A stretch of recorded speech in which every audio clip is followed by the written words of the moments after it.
Please remain standing.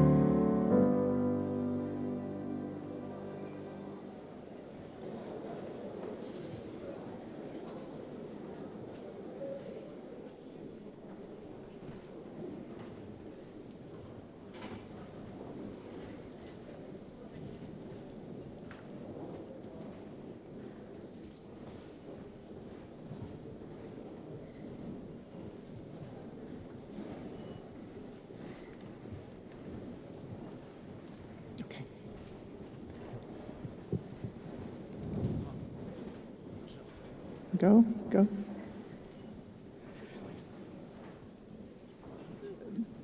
The prayer that I am about to say has been delivered for over a century of each commencement over which my grandmother and my mother, Mrs. Fleming, or I have presided in schools on several countries and on 2 continents. Our Father, as we come to the parting, we humbly give thee thanks for the days of our gathering. We thank thee for the real work accomplished, for the friendships made, for inspiration for future work, and we beseech thee to set thy seal upon what we have done and make it strong and beautiful. We thank thee for the quickening of old friendships, for new and fruitful contacts, and for the broadened understanding of our common work. We pray thee for fresh devotion to the great aims and possibilities of our lives, for unfeigned love for our fellow workers, and for a deep longing to save and ennoble those whose lives we touch. Make us worthy to bear thy message. And now, as we turn our faces toward the toil and care, the trials and temptations of our work, we feel our need of thee, thou great companion of our souls. Be thou our strength of our weakness, the wisdom of our foolishness, the triumph of our failures, the changeless unity in our changing days. Knowing the brevity of our years, help us to work resolutely while it is day. Shine upon us, thou sun of our life, even in the valley of the shadow. And may the song of faith never die in our hearts. We make our petition to the Almighty and most merciful God, creator and sustainer of the moral universe, whose love and justice knows no bounds and extends to all nations and races. Please remain standing. And you individual graduates, I apologize that I cannot kiss you. I cannot kiss you, each of you, today, as I would like to. But I want to convey my blessings and hopes for each of you as of now. God bless you all. God bless you all. Please remain standing for the Star-Spangled Banner.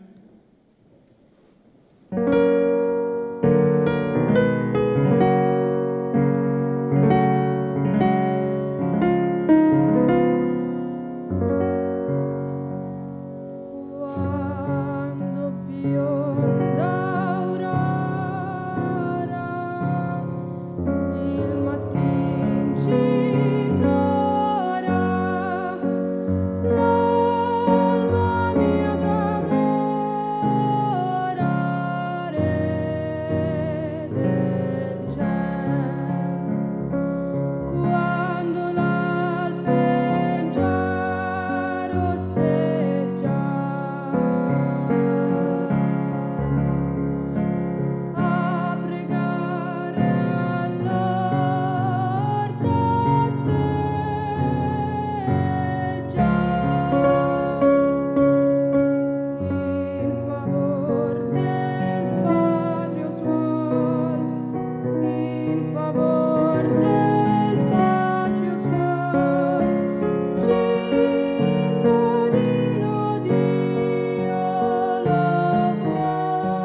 please be seated.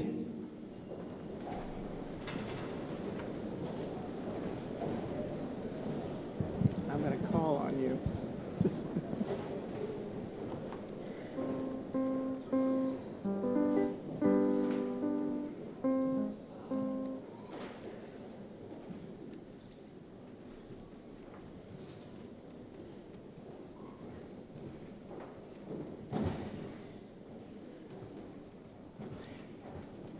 A warm welcome to three of the most dedicated directors of the TASIS board, Marco Ornaghi, Sarah Cipollini, and Lars Tittlin. Please stand up.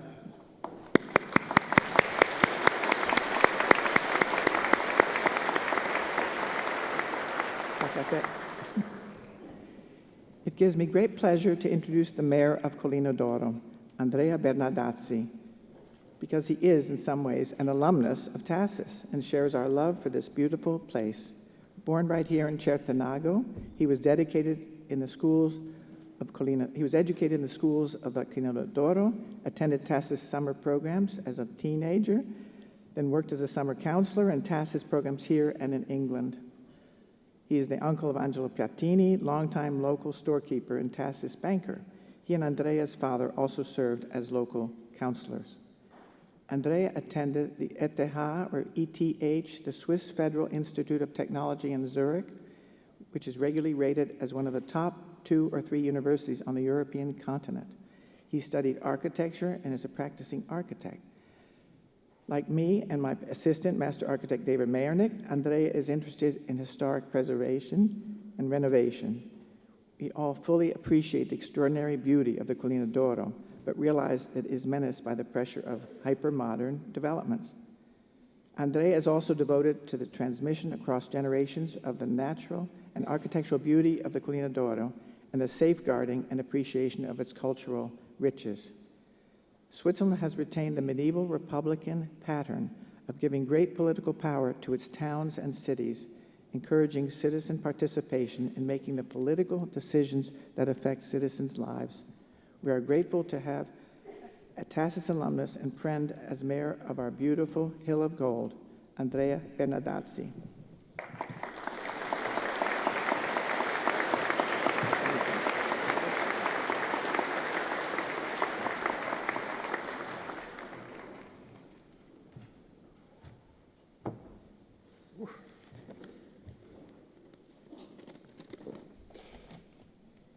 After these words, it's very difficult to say something interesting. So, dear ladies and gentlemen, dear Lynn, dear members on the audience, and cari ragazzi e ragazze, it's a great honor for me to be here today as mayor, to bring you greetings for the municipality of Collina d'Oro.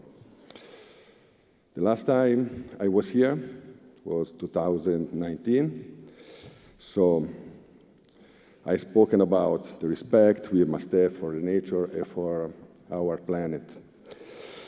4 years have passed, and a lot of things have changed and happened in the world. But I think the important things are always the same.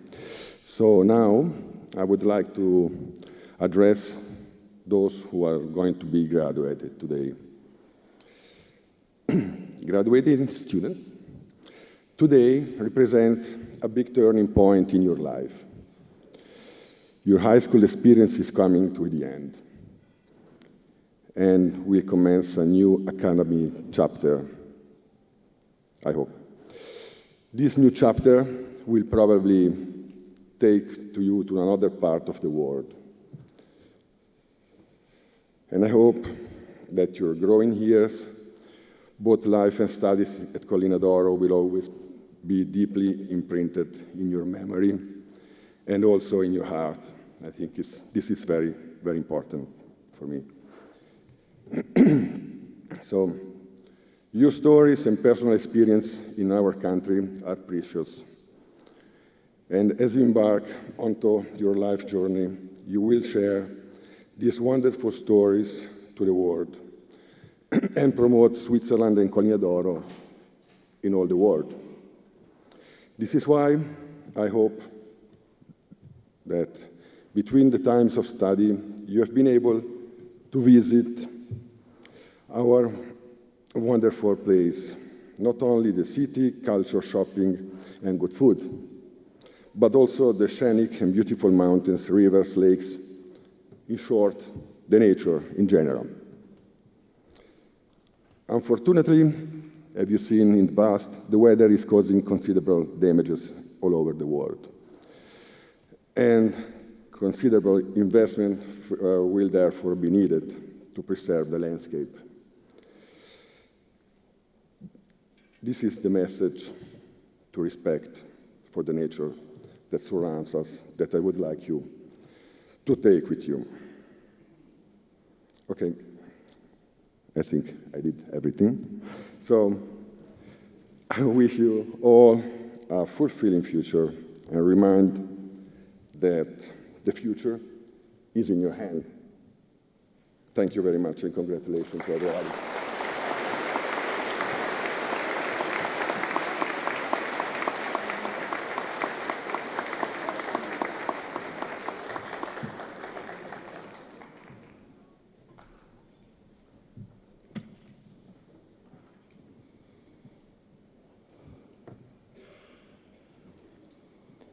Thank you, Andrea.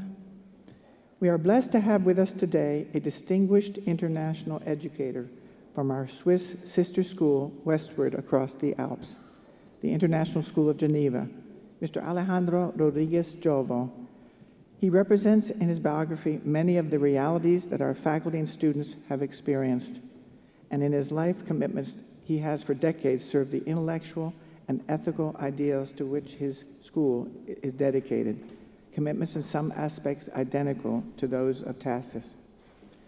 Mr. Rodriguez-Giovo was born in Buenos Aires, Argentina, and initially educated at the United Nations International School in New York, then in Geneva, in the bilingual international school there, usually known as École, then in Buenos Aires, where he took a law degree, taught, and served as a journalist, and finally at the University of York in England. An alumnus of École, the oldest and largest international school in Europe, founded in 1924 alongside the League of Nations, he has served the school since 1989 in numerous capacities. He has taught in English and French. He has taught English and Theory of Knowledge in the International Baccalaureate program and been chair of both departments. He has taught in the French and Swiss national curriculum programs. He was also for 5 years the president of the École Staff Association, representing 1,300 employees in the school with 5,000 students and 3 campuses. He has also been for a dozen years the school archivist and is now orchestrating activities and publications connected with the celebration next year of the school's 100th anniversary. Mr. Rodriguez-Giovo is fluent in Spanish, French, and English and has been a translator for UN agencies in Geneva. His devotion to the International School of Geneva has helped shape that flagship school of the International Baccalaureate and the international education in Europe to profound ways. My husband and I are also honored to have had him as a friend for over a quarter of a century. Please join me in welcoming a distinguished international educator, Alejandro Rodriguez-Giovo.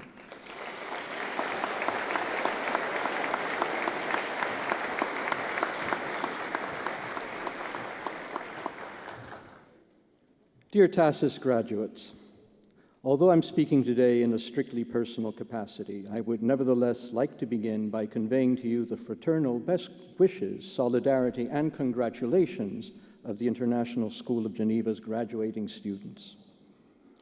Clearly, you are not the only ones who deserve to be congratulated on this auspicious occasion. We must also bear in mind all those who have educated, guided, trained, supported, and encouraged you in so many ways, most obviously your teachers, in conjunction with the management and all the other staff of this great, beautiful, and noble institution that is TASIS, including, of course, its guiding spirit and genius, chairman of the board, Lynn Fleming Aeschliman, and its scholarly and charismatic headmaster, Christopher Nikoloff.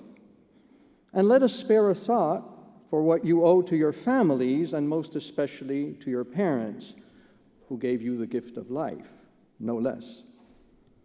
Nevertheless, you are the protagonists of this ceremony, and it is your merits, your academic efforts and successes, and your radiantly promising futures that we are celebrating today. No one, however, has more to celebrate than me. Look at this multitudinous, distinguished, gloriously good-looking, and above all, captive audience that I have at my disposal. For what, 20 minutes, 25? Maybe more if I get carried away with my megalomania? Who is to stop me? How long do you suppose I can hog the microphone before Mr. Nikoloff escorts me off the stage? Will I resist him? I don't think so. He looks far more fit and athletic than me. How's that for a source of entertaining suspense?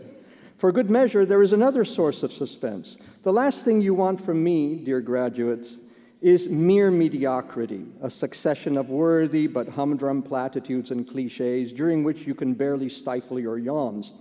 Surely you are entitled to a memorable commencement speech from your keynote speaker. Never mind whether it is memorable for positive or for negative reasons. It has to be either a stirring success or a dismal failure, either an inspiring, life-changing masterpiece of rhetorical art or a spectacular catastrophe that will have you squirming in your seats with embarrassment. Which will it be? Either way, this speech needs to be something that one day you can tell your children about. I'll aim high, but keep your rotten eggs and tomatoes handy. After all, I have the inalienable right to deliver an excruciatingly awful speech, do I not? Who would challenge my right to say what I want?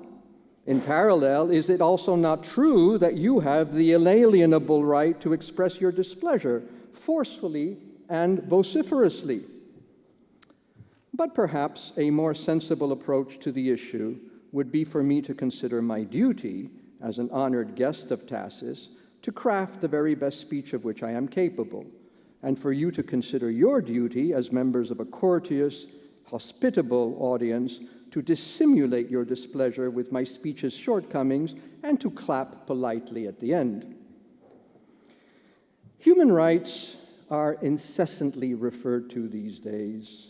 We are all acutely aware of our individual rights, and today there seems to be no limit to how subtle or counterintuitive or obsessively self-centered or even bizarre these rights can sometimes be. Surely this is, at root, a good thing. Allow me to make a sweeping but nonetheless largely valid generalization. For most of the history of mankind, the vast majority of human beings, who by and large were poor, subjugated, and exploited, were incessantly hectored about their duties by tiny, economically and militarily powerful minorities. Specifically, they were hectored about their duties towards these dominant elites. Only the ruling classes had rights. Most people had nothing but duties, such as paying arbitrary taxes or providing cannon fodder for the wars waged between rival ruling classes.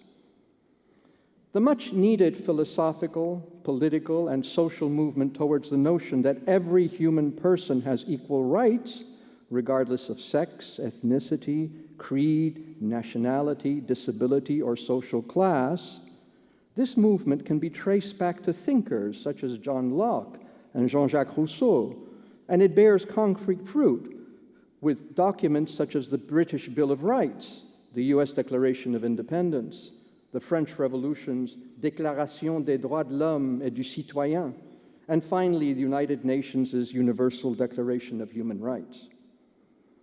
All these, of course, are deeply rooted in Christian values, which I have no time to explore here. I will simply refer you to the outstanding analysis of the subject by the distinguished historian Tom Holland, published in 2019 under the title of Dominion: How the Christian Revolution Remade the World. So far, so good. It was about time that every nation in the world should subscribe in principle, though not always in practice, alas, to the notion that all human beings are born free and equal in dignity and rights. Amen.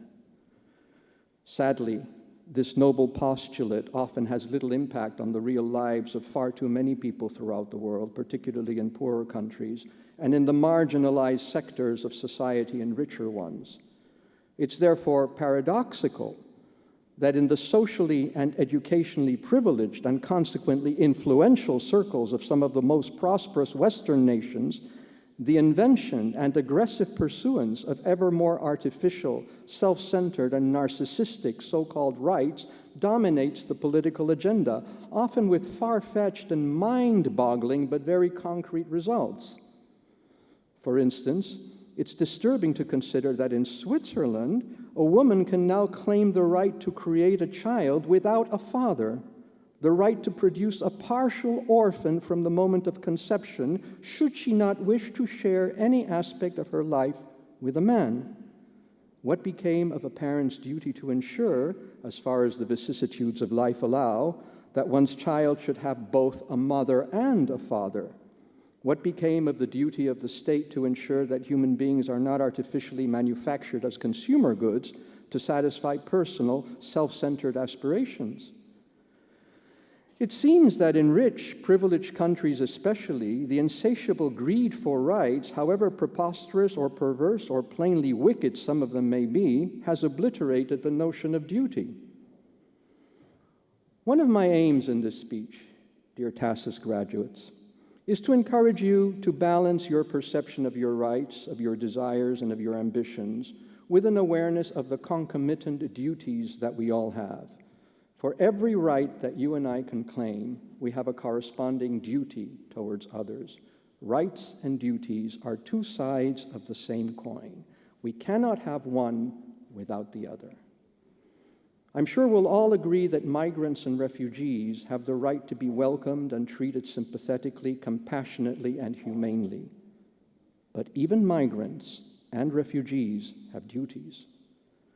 Hospitality is one of the most sacred human responsibilities acknowledged by all peoples and cultures. As far back as the 8th century BC in the Odyssey, when Odysseus, following a shipwreck, is washed up on the shore of the land of the Phaeacians, no more to them than a naked, filthy, and bedraggled stranger, he is received as an honored guest by King Alcinous. He is bathed, perfumed, dressed, and lavishly fed at a banquet in his honor. Only towards the end of the banquet does King Alcinous timidly ask Odysseus if he'd like to identify himself. This is a model of hospitality towards refugees that we should all bear in mind. However, Odysseus understands that, as a guest, he too has duties. He is respectful, grateful, impeccably courteous, and fits in with all the expectations that the Phaeacians may have of him. It's not unreasonable to assume that migrants and refugees will do their best to fit in with the cultural and social mores of the countries that receive them and respect local laws and traditions. It was perhaps a mistake, a forgivable mistake, considering the millennia of discrimination, oppression, and exploitation that it sought to redress with a single document. It was perhaps a mistake for the United Nations to draft a Universal Declaration of Human Rights. It should, of course, have been called the Universal Declaration of Human Rights and Duties. This specification would have spared us so much nonsense today. One example of this nonsense is the increasing emphasis of many, doubtless well-meaning people, on the rights of animals. What can they be thinking? For animals to be entitled to rights, they would need to have duties, which is obviously an absurd proposition. Animals have no moral understanding or awareness. They are innocent, neither moral nor immoral, but simply amoral. It follows that they cannot be expected to fulfill duties. And if they have no duties, neither can they benefit from rights. Perhaps you will spot a flaw in my line of reasoning. Wait a minute, you may be thinking. A newborn baby obviously has no duties, but he's entitled to the same human rights as an adult, isn't he? What's valid for a baby can be valid for an animal too. Not so, my friends. Indeed, a newborn baby has basic human rights, and many of us are convinced that babies who are yet to be born also have such rights. But a baby also has an embryonic moral understanding, a talent developing conscience that his parents, teachers, and society will foster over the years until he attains adulthood, typically 18 years of age in many countries, and can bear the full burden of his duties, such as paying taxes and facing the full consequence of the law if he commits a crime. At that point, he'll also enjoy the full range of civic rights, such as voting. Your kitten, on the other hand, will develop no such moral understanding as it grows into a cat, however much you attempt to train it. Intelligent though it is, it will know nothing of right and wrong, of good and evil. It will simply become aware of what you, its source of food, shelter, and comfort, want it to do and don't want it to do. And if you're lucky, if you're very lucky indeed in the case of cats, it will humor you when it feels like it. You will perhaps unfairly conclude from this that I am indifferent to the suffering and well-being of animals. Nothing could be further from the truth. Last night, during the sumptuous senior banquet here in TASIS, I regretfully deprived myself of meat, not because I don't like it, but because I can no longer bear the moral responsibility of having an animal put to death for the insufficient reason in my mind, that I enjoy chewing and swallowing its flesh so much. Please don't misunderstand me. I'm not claiming ethical superiority or advocating vegetarianism or veganism. These are complex issues with multiple considerations, and each of us must resolve them in the light of his or her own conscience and convictions.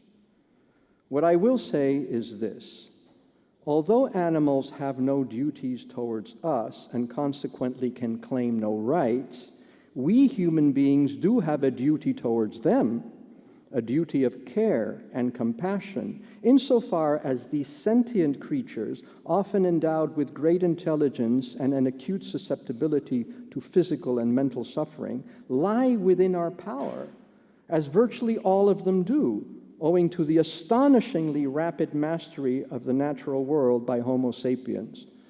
And that's a great mystery in evolution, how quickly Homo sapiens has taken mastery of this planet.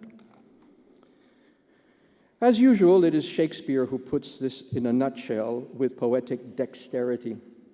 When to Hamlet's delight a troupe of actors arrives in Elsinore Castle, he instructs Polonius to ensure that they are well treated. However, actors had a low social status at the time, and the stuffy, pompous Polonius replies that they will be treated as well as they deserve. Clearly, in Polonius's opinion, they don't deserve much. Hamlet's famous answer is, "God's bodikins, man, much better. Use every man after his desert, and who shall scape whipping? Use them after your own honor and dignity. The less they deserve, the more merit is in your bounty." And surely this provides a sound guideline for our relationship with animals, which are subjected to our seemingly limitless power. We should use them after our own honor and dignity. The less they deserve, the more merit is in our bounty. As Hamlet rightly points out, if we human beings were to be treated according to our desert, not many of us would get away without punishment. We must hope for the compassion and mercy of God. My friends, I digress. By now you may be wondering, when will we hear the standard imperative exhortation in a commencement speech urging us to follow our dreams and fulfill our ambitions? By all means, follow your dreams if they are ethical, responsible, and sound, and fulfill your ambitions, but never at the expense of others. It's so easy to get intoxicated with self-advancement, so seductively captured by the lyrics of the song New York, New York, which Frank Sinatra made famous. You know it. I wanna wake up in a city that never sleeps and find I'm king of the hill, top of the heap. Top of the heap? Really? A heap of other human beings whom you're crushing beneath you? This facile sentiment cannot survive a modicum of moral scrutiny. The next thing you know, you'll be quoting Macbeth. For mine own good all causes shall give way. And we all know what happens to Macbeth. He becomes the mere shell of a human being, a moral vacuum, someone whose only response to the announcement of his cherished wife's suicide is, "She should have died hereafter." In other words, she was going to die sooner or later. I don't have time for this now. Macbeth then launches into the most chilling, poetically powerful expression of nihilism in the history of literature. Tomorrow, and tomorrow, and tomorrow creeps in this petty pace from day to day to the last syllable of recorded time. And all our yesterdays have lighted fools the way to dusty death. Out, out, brief candle. Life's but a walking shadow, a poor player that struts and frets his hour upon the stage and then is heard no more. It is a tale told by an idiot, full of sound and fury, signifying nothing. You don't want to end up like Macbeth, do you? Rather, bear in mind the words of Jesus. Many that are first shall be last, and the last shall be first. Mahatma Gandhi, Martin Luther King, and Mother Teresa of Calcutta, these are better role models than Macbeth. But let me not get carried away with saintly goals on your behalf. Simply try to be a decent person, aware of the suffering, feelings, needs, and perspectives of those around you. Love thy neighbor as yourself. That's Jesus again, by the way. You shouldn't limit the scope of your love only to your neighbors, your family, and your friends. But that's where your love needs to start if the notion of love is to have any solid reality in your life. To think that you can love equally the 8 billion or so inhabitants of planet Earth is to love no one at all. Enormous crimes have been committed in pursuance of this abstract love of mankind. Charity begins at home. The gifted 16th and 17th century poet and scholar John Donne urged us beautifully and movingly to be aware of the human dimension of others and to value the precious uniqueness of each individual. I quote the famous lines, "No man is an island entire of itself. Every man is a piece of the continent, a part of the main. If a clod be washed away by the sea, Europe is the less, as well as if a promontory were, as well as any manner of thy friends or of thine own were. Any man's death diminishes me, because I am involved in mankind, and therefore never send to know for whom the bell tolls, it tolls for thee." On a more prosaic and contemporary note, the 1993 cult classic film Groundhog Day makes much the same point with a deceptively like-hearted approach. The protagonist, Phil Connors, a clever and witty, but odious, sarcastic, cynical, and self-centered TV weatherman, finds himself stuck in time on February the 2nd in the rather drab provincial town of Punxsutawney in Pennsylvania. He relives exactly the same day indefinitely, but he's the only person who is aware that he's reliving the same day. To everybody else, it's a new day, Groundhog Day. Phil Connors despises Punxsutawney and its inhabitants, but he can never leave it within the 24 hours at his disposal because an incoming blizzard isolates the town. Even when, in despair, he repeatedly commits suicide, he invariably wakes up on February the 2nd at exactly 6 in the morning. Decades go by, perhaps centuries or millennia, and he's still stuck in Punxsutawney on the same day without aging. I don't want to spoil the story for you if you haven't already seen this wonderful film, but suffice it to say that this curse turns out to be a hard-earned blessing for Phil Connors. And the key to his redemption is that, after coexisting closely with them for perhaps thousands of years, Connors freely and spontaneously comes to value and indeed to love every single individual he encounters in Punxsutawney, however ordinary, shabby, unsophisticated, or dull he or she initially seemed to be. Altruistic love in human beings is no genetically induced illusion shaped by blind, purposeless evolution over hundreds of thousands of years. Don't swallow the materialist, reductionist, relativist argument that altruism and the love of your fellow man or woman developed through random mutations which happen to benefit mankind biologically, owing to the advantages that fraternal cooperation offers our species, in contrast to savage, ruthless, each man for himself competition. The biological world knows nothing of morality, which is an entirely human insight. Indeed, mankind doesn't need to cooperate in a spirit of brotherly love to be successful as a species in merely biological terms. Biologically speaking, the highly organized Nazi regime based on hatred, even hatred within the Nazi ruling class itself, based on racism, ruthless oppression, and extermination, was highly successful. It did not ultimately fail because it was evil. It failed because Hitler made the strategic mistake of opening a second war front by invading the Soviet Union.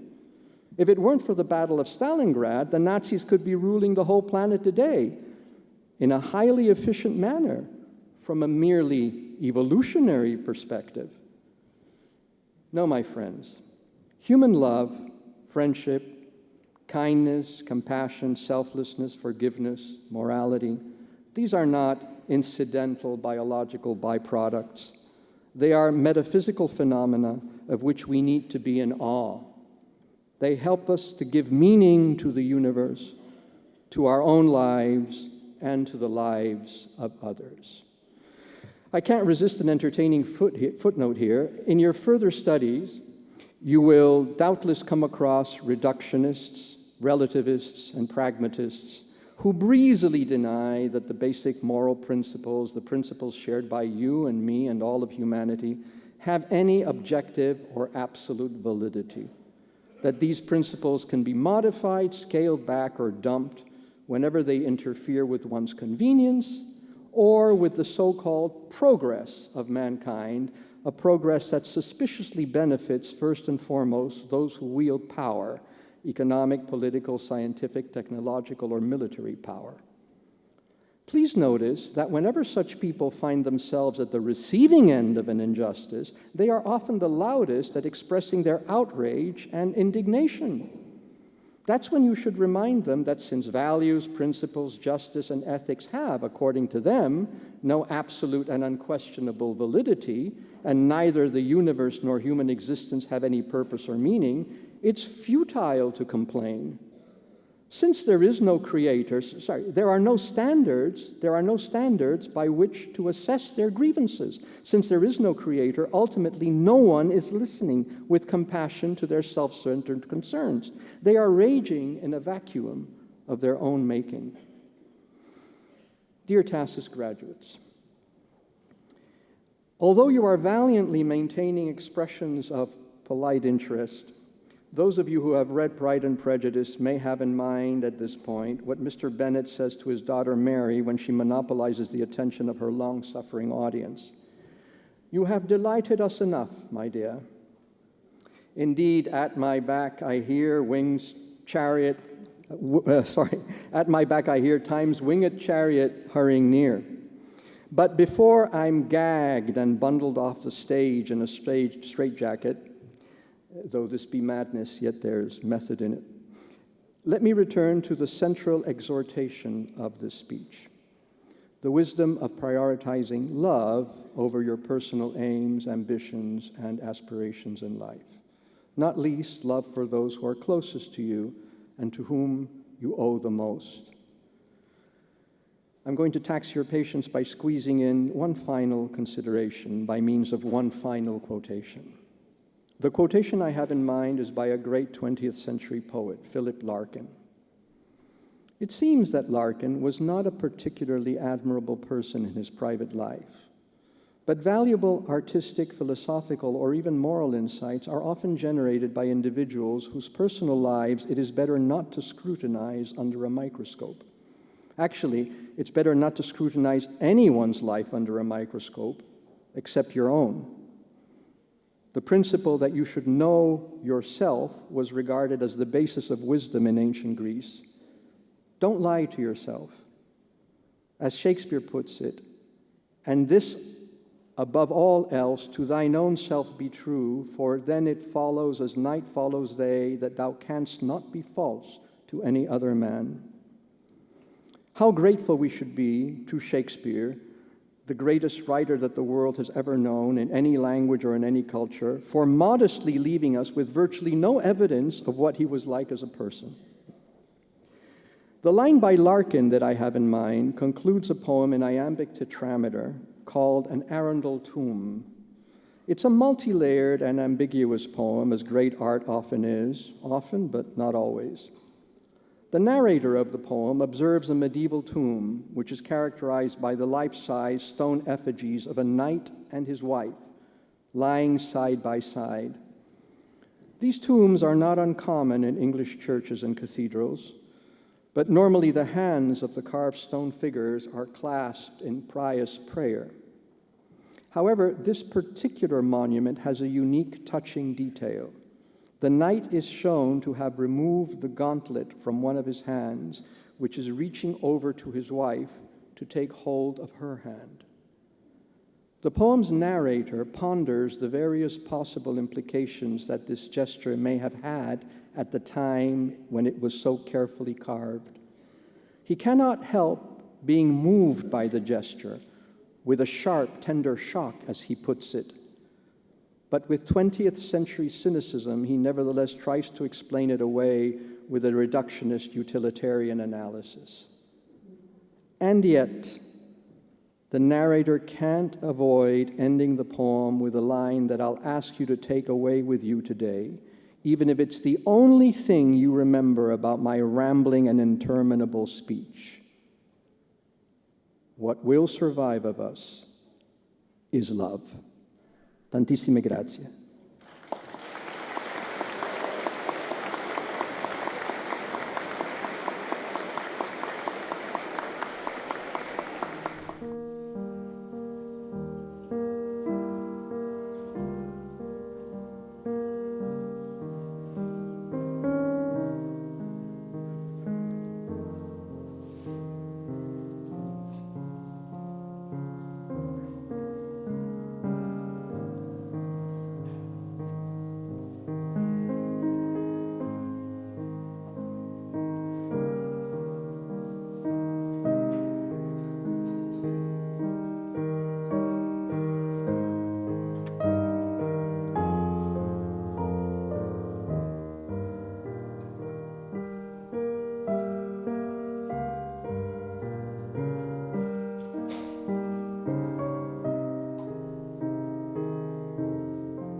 Good morning.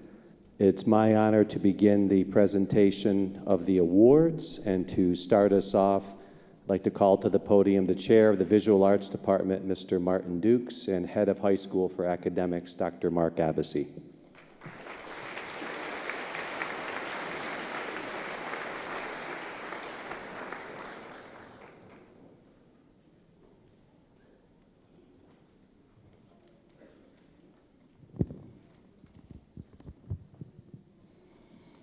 Good morning.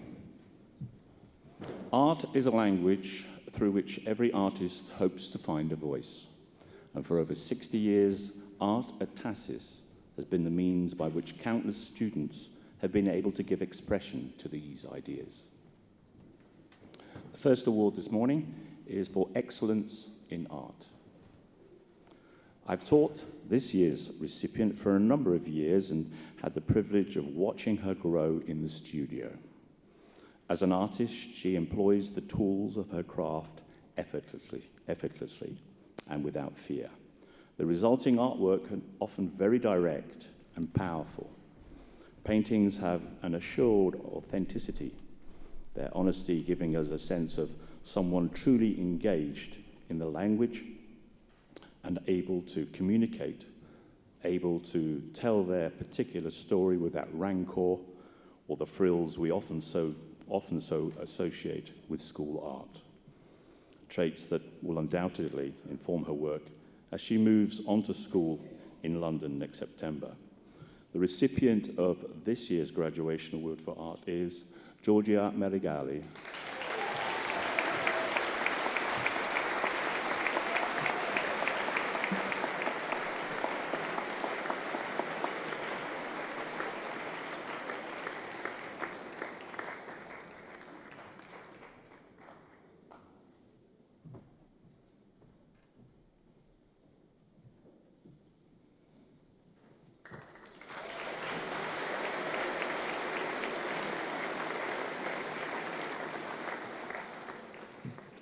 The Horst Durschmidt Excellence in Photography Graduation Award.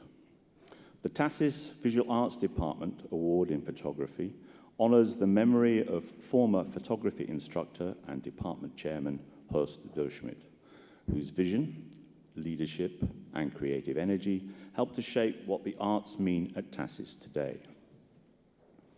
This student has a dedication and a passion for the subject that is evident in every photograph taken and in every print that results.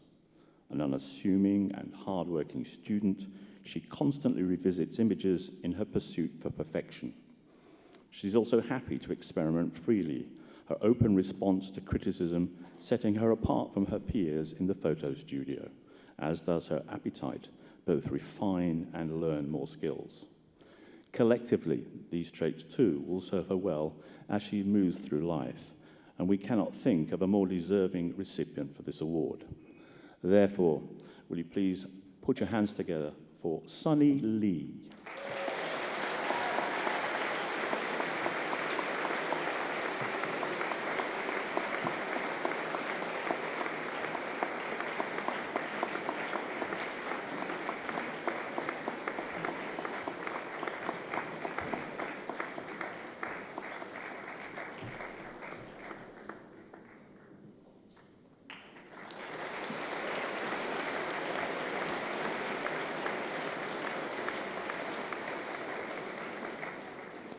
Finally, excellence in architecture.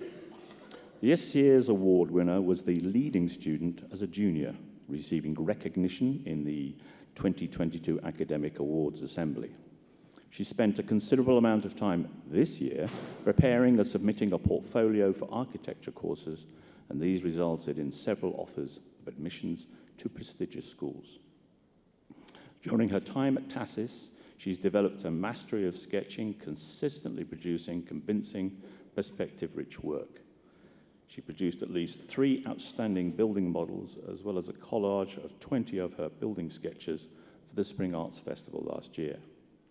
She's proven herself to be a methodical and determined student with a special affinity for this field, and therefore it is with great pleasure that this year's Architecture and Design Award goes to Maria Angelecciu.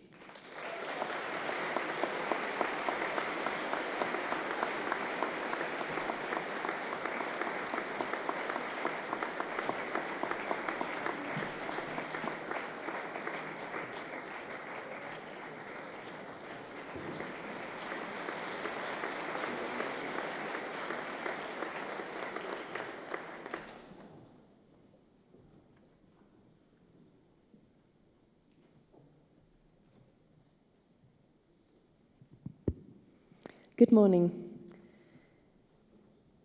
I'm here today to present the Kay Hamblin Excellence in Theatre Award. This year, the award goes to an outstanding performing artist. She deeply understands and exemplifies what it means to be a person of integrity. If she commits to any production, it is not just with her time and focus, she commits with her whole being. She is sensitive to the needs of the community. She hears, sees, and respects her fellow collaborators. She dives into the rehearsal process with curiosity, attention, respect, rigor, and commitment. She attunes herself to the present moment and brings the magic that makes the performing arts so exciting. The recipient is a remarkable, talented performer whose artistry extends beyond the stage and into her community. She demonstrates a clear and consistent commitment to building a culture of connection, positivity, kindness, and humor. As an actor, she is simply electric. Her boundless energy, strong character choices, deep understanding of text, and generosity on stage allows her to create vivid, memorable characters and stage moments for castmates and audiences alike. She also contributed greatly backstage, designing costumes, creating props, and organizing show logistics with grace and professionalism. It is performers like her who help shape the performing arts experience for everyone involved, and I could not feel more grateful to have had the opportunity to work with and learn from her. It has been an honor to witness what she has offered the performing arts at TASIS. With her wonderful example, she will undoubtedly live an artful, beautiful, and thoughtful life and touch the lives of many in her future path, as she has here at TASIS. This year, the Kay Hamblin Excellence in Theatre Award goes to Nitya Dalmia.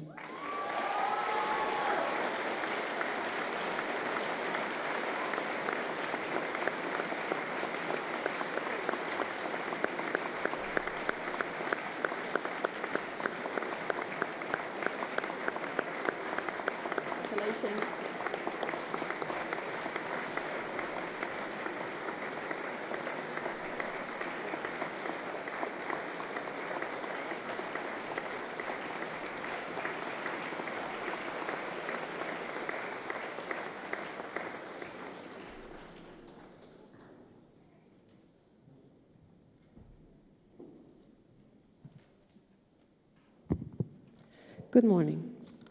The English as an Additional Language Award is given this year in recognition of a student who is described by her teacher as one who stands out for her exceptional command of English and steadfast commitment to learning about the English language and literature. Her love of learning combines with a steadfast dedication to doing her best, whatever the task.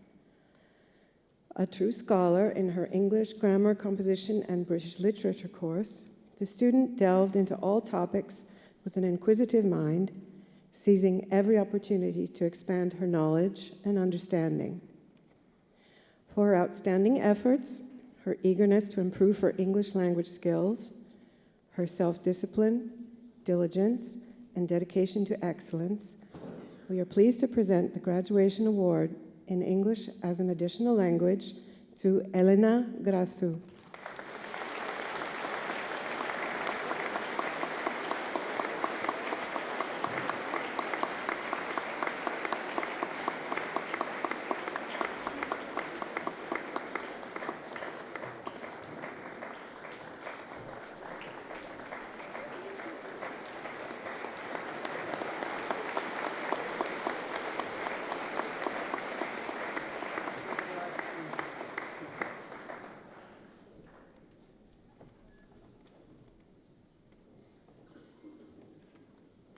Good morning.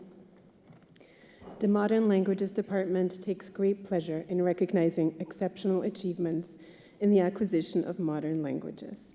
This year's recipient has not only excelled in 2 modern languages that TASIS offers, those being German and Italian, but he also speaks or is learning at least 5 other languages. This student shows tremendous interest in connecting with people by acquiring their own language in order to facilitate communication, a trait that will serve him well in the field of international relations, which is what he will be pursuing after TASIS.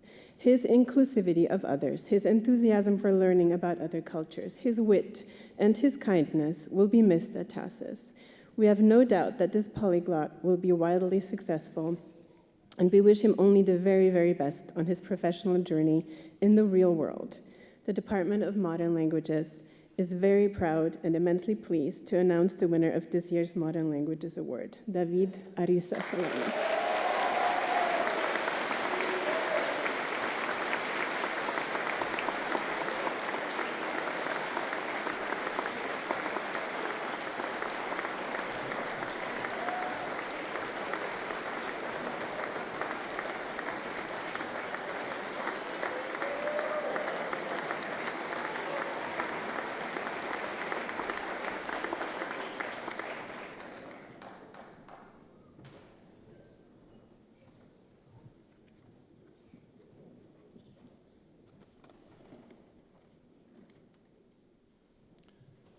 It was the winner of this year's Cynthia Wisnett Award for Excellence in English Literature's profound ability to ask penetrating questions that transcended conventional approaches to literature that her AP literature teacher, Mr. Dalton, claimed set her apart.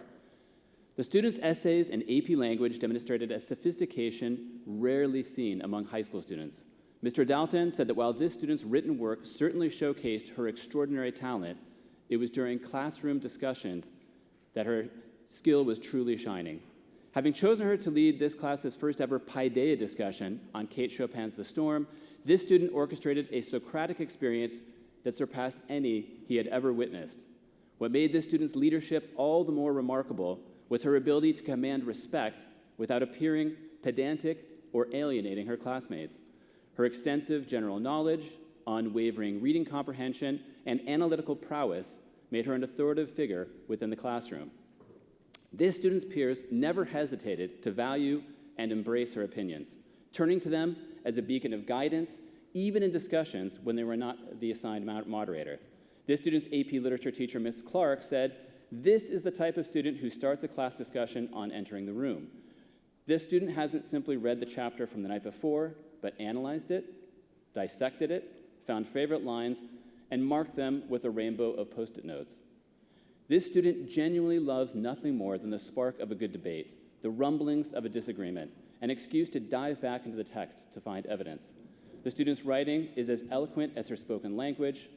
Her analysis is not rote regurgitation of an argument, but rather thinking through writing. This student's love of literature is in no way bound by the classroom walls. She engaged with theater productions, bringing great works alive on stage. She was constantly walking around on campus with a book in her arms. I was surprised and generally impressed when Alex asked if she could join my Dante club, having never read Dante before. True to form, and our monthly discussions on Dante's Purgatory and Paradise, Alex made the kind of comments that spawned new ideas, new interpretations, new ways of understanding the text. Without the lure of a single external reward, this student tackled a daunting epic with enthusiasm and intellectual verve. For her love of literature and her contributions to TASIS's life of arts and letters, Alex Gabriel is the 2023 recipient of the Cynthia Wisnett Award for Excellence in English Literature.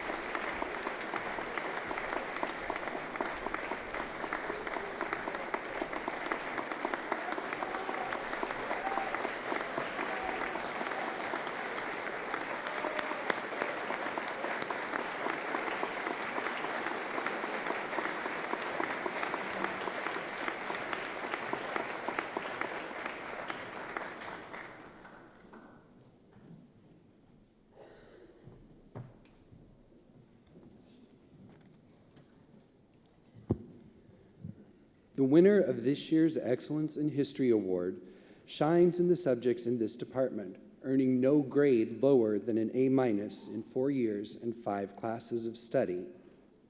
His passion for understanding social sciences is second to none, and his work ethic is unparalleled. He is a leader in the classroom, able to get the class back on track or redirect a conversation with the simple, "Mister, I have a question." Despite numerous pulls on his time from activities outside the classroom, he has maintained a discipline and focus on his studies that few can match. One of his teachers writes, on a school surf trip, he was up before 7 a.m., ensuring that all of his work for the weekend was completed.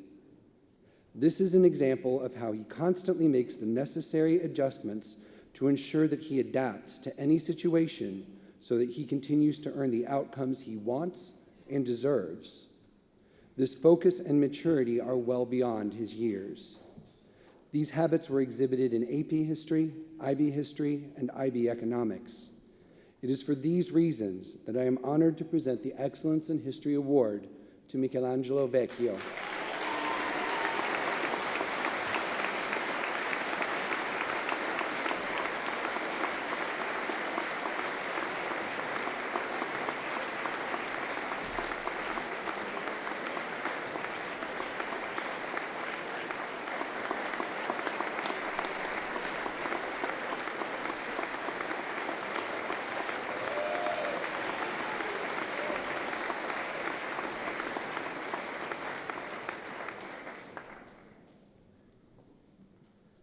Be standing in for Math Department Chair Jim Shields, who is unable to attend the celebration with us today. It's my honor to present the 2023 Shah Akbar Khan Award for Excellence in Mathematics. The Department of Mathematics takes great pleasure in recognizing work that is characterized by curiosity, industry, and professionalism applied to the study and practice of mathematics. When that work is graced with cleverness and creativity, the usual reward of excellent grades is insufficient, and recognition such as this is required. This year's winner began his study of mathematics at TASIS in grade 8 when he took advanced pre-calculus. Over the next 2 years, he completed both AP Calculus AB and AP Calculus BC, and then in grades 11 and 12, he went on to complete IB higher level analysis and approaches. In recent memory, it's difficult to recall a more precocious talent. The Department of Mathematics is pleased to announce that the winner of the Shah Akbar Khan Award for Excellence in Mathematics is Bill Zhang.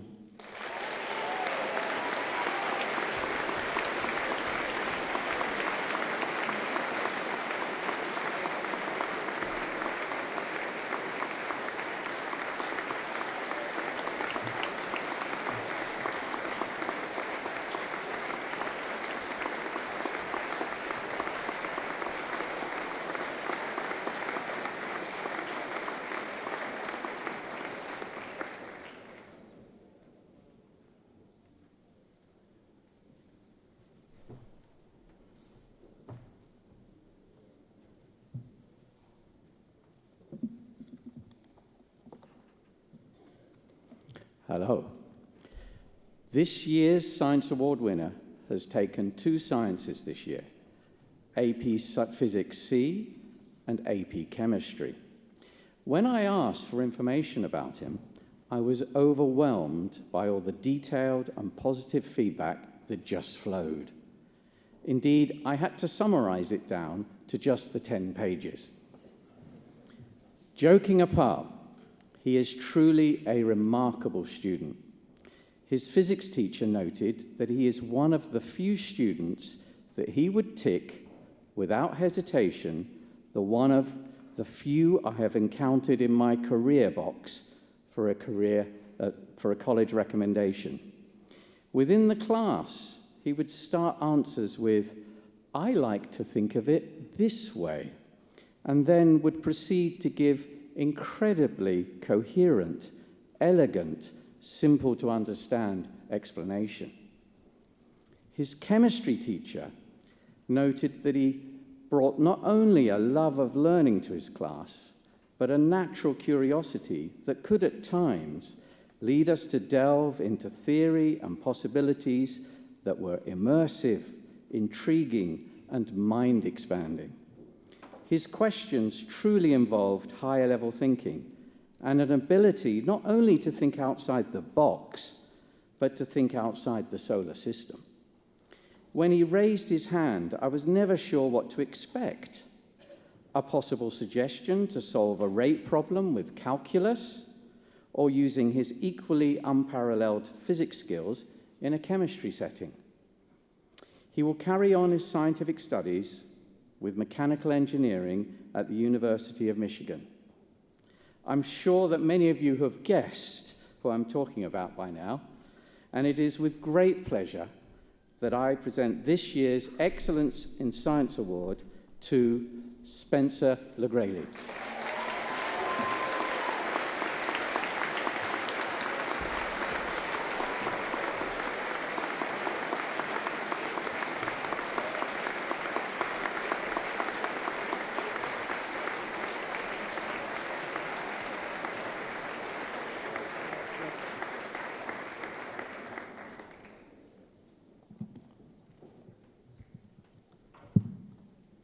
The Salutatorian Award. This year's salutatorian is the perfect combination of intellect and sophistication. She simply radiates an enthusiasm for learning. It is remarkable that such an intellectually gifted student is also so socially and emotionally mature. Across her courses, this student's teachers consistently praise her intellect, her engagement, and her desire to understand the world around her while at the same time standing up for what she believes is true and just with respect for others. Her IB economics teacher said, "This student's curiosity, intellect, and humility inspires me. As a teacher to dig deeper and make the lessons more precise and engaging, her work ethic is unmatched by any student I have ever seen." Her IB biology teacher added, "This student's thirst for a broad understanding of nature in all its forms is clear on a daily basis. She is the student who asks the connecting up the dots questions. She embraces creative challenges in science. She is one of those precious students who perceives her scientific education not as a class of facts to be memorized, but rather as a portal to an exciting world of knowledge still waiting to be discovered and explored." This student's advisor remarked, despite her busy academic schedule, this student successfully balanced academics, medical internships in the United States and in Lugano, volleyball for a club team, and a spot on the TASIS varsity track and field team, for which she earned the team many, many medals. With all of this on her plate, she remained humble and approachable by everyone in our group and around campus. My advisor group and I have learned so much from the student. She is fully committed to further study in medicine and the health sciences, and any of us would be lucky to have her as our doctor in the future. A dream student, Claudia Clark-Gonzalez, embodies the values, vision, and the global citizenship we hope to instill in all TASIS students.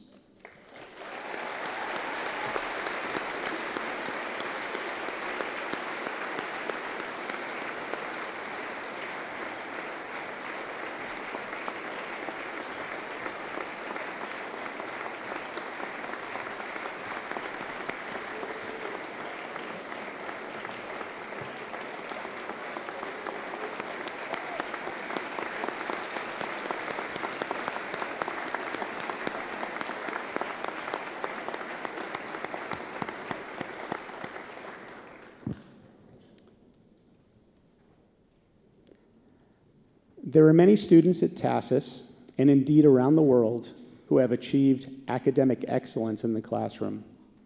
They've scored well on examinations and achieved mastery through thinking and writing.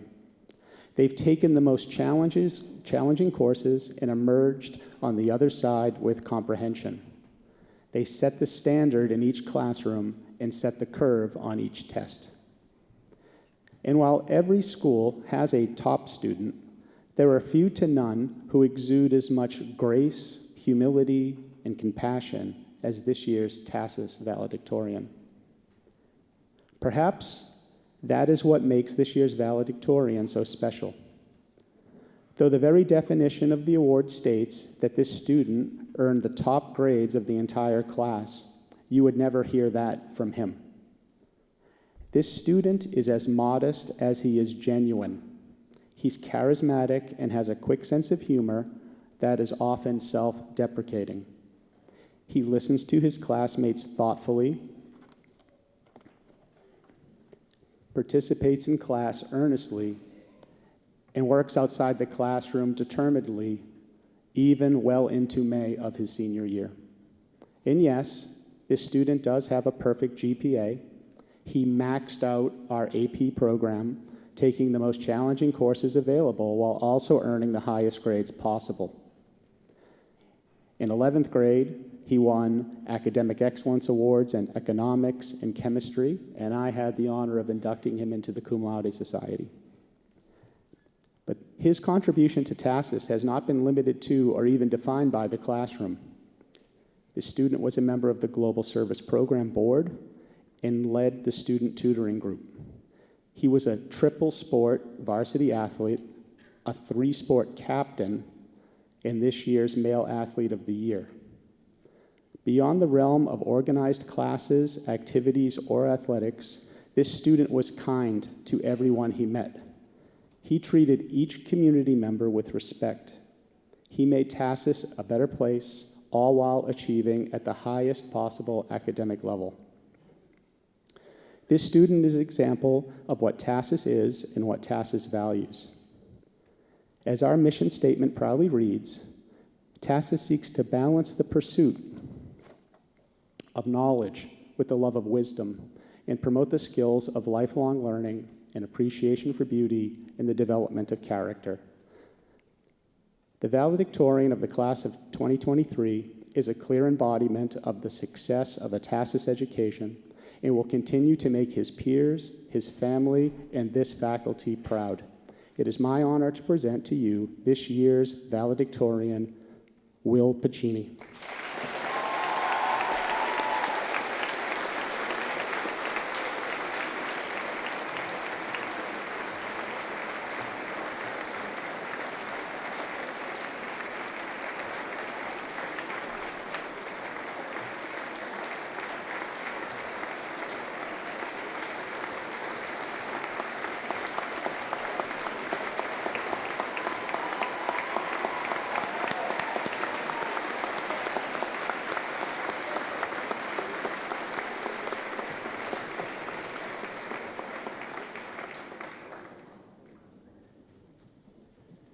The Headmaster's Award is given each year to the student who, through his or her personal example and efforts, has made a significant and lasting contribution to the school.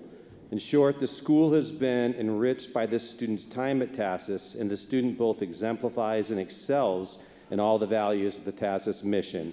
This year, we have 2 recipients of the Headmaster's Award. Our first Headmaster's Award recipient is known on campus for embodying the ideals of a TASIS student, and to converse with her is to experience the foundation of what the institution is built upon, truth, goodness, and beauty.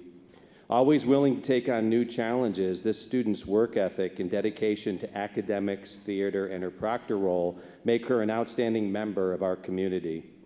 A single student can affect the trajectory of an entire class, whether it is during one meeting or throughout the entire year. When thinking about the recipient of this award, it is obvious her passion for learning is infectious to both students and teachers alike.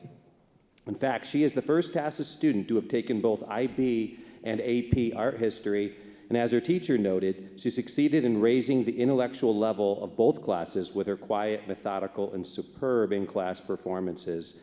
In AP European history, she brought her maturity to a class of mainly 10th graders and helped to guide and motivate these younger students. In her AP English Literature course, she often burst into the class, extremely eager to talk about the day's assigned reading.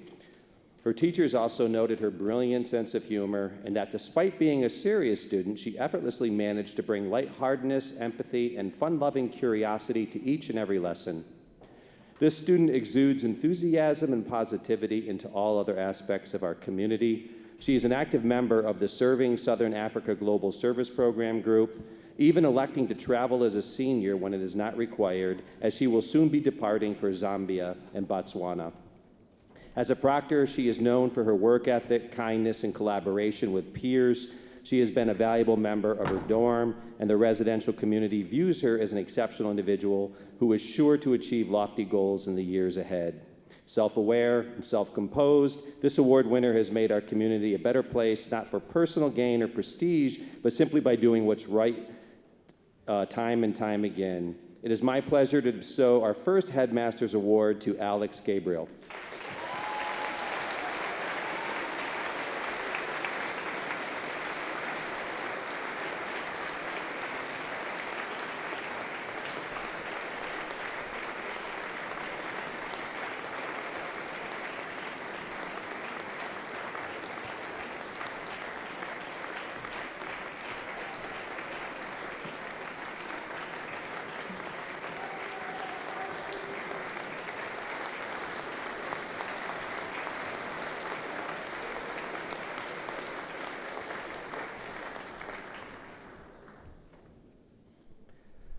When you think of our community at TASIS, this student immediately comes to mind. Charismatic, kind, and thoughtful, she is known among her peers as a pillar of empathy, always striving to make sure that those around her are taken care of, even if that means setting aside her own needs in that moment. Through her role as head proctor, her countless theatrical performances, and her constant presence on campus, this student has proven herself to be a remarkable leader time and time again. Her dorm head commented that she is a rock star in a role as a proctor in the middle school community dormitory, noting that she is the first line of contact for middle school students when they are having a rough or challenging moment. She is a great listener, taking the time to understand others' perspectives and concerns. As a result, she has built a foundation of trust and respect with all of the dorm residents, and this enables her to connect with them on a level unlike anything I have seen in a proctor. Simply put, she is an amazing soul. As far back as 9th grade, this award winner has repeatedly been acknowledged as a reliable voice of reason and as someone who steps up the moment anything needs to be done, if not before. This ability gives weight to her passion for social justice. She not just talks about social justice, she exemplifies it in her interaction with others, and she has demonstrated her leadership in this regard through her devotion to the student-directed TASIS Social Justice Club. All of these qualities and more can be seen in her approach to academics. Her astute understanding of character, her immense empathy, and her acting experience has allowed her to dive into text in English and lead the class with her contributions and thoughts. Her genuine interest in art and architecture help her give captivating presentations that always feel like they have a personal touch that go well beyond the expectations of the assignment. What all these anecdotes present is a person who is mature beyond her years. This perspective is rare amongst high schoolers, and it has been a gift to have her light and brilliant smile on campus. There is no doubt that she will make meaningful contributions throughout her life in the same natural way that she has done during her time at TASIS. It is a great pleasure to recognize Nina Mundine as our second recipient of the Headmaster's Award.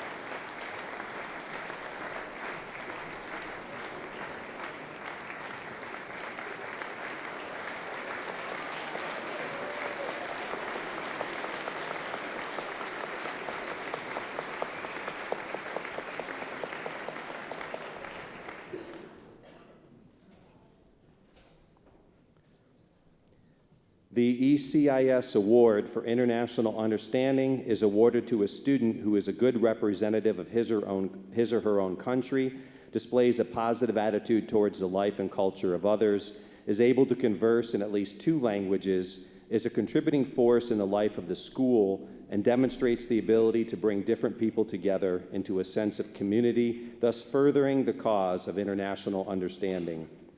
This student exudes cross-culturalism and has helped foster a more welcoming, dynamic, and international community at TASIS over the past 2 years.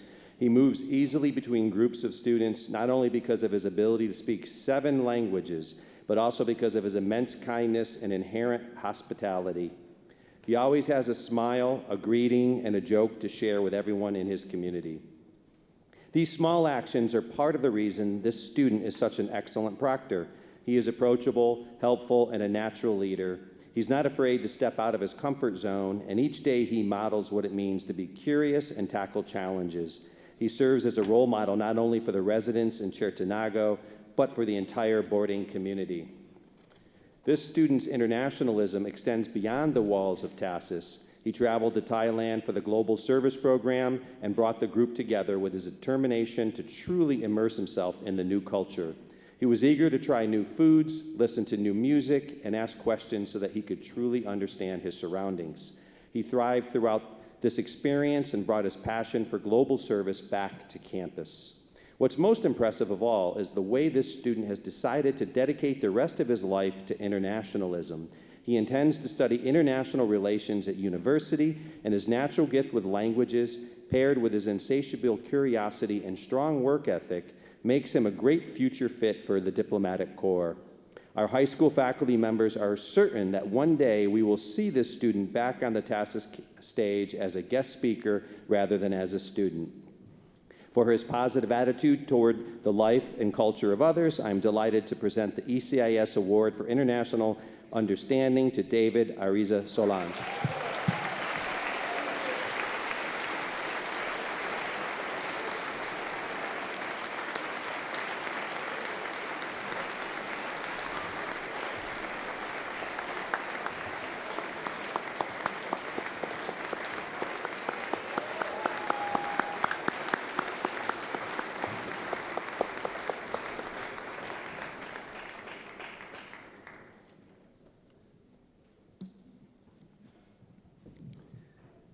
The Jan Opsal Service Award.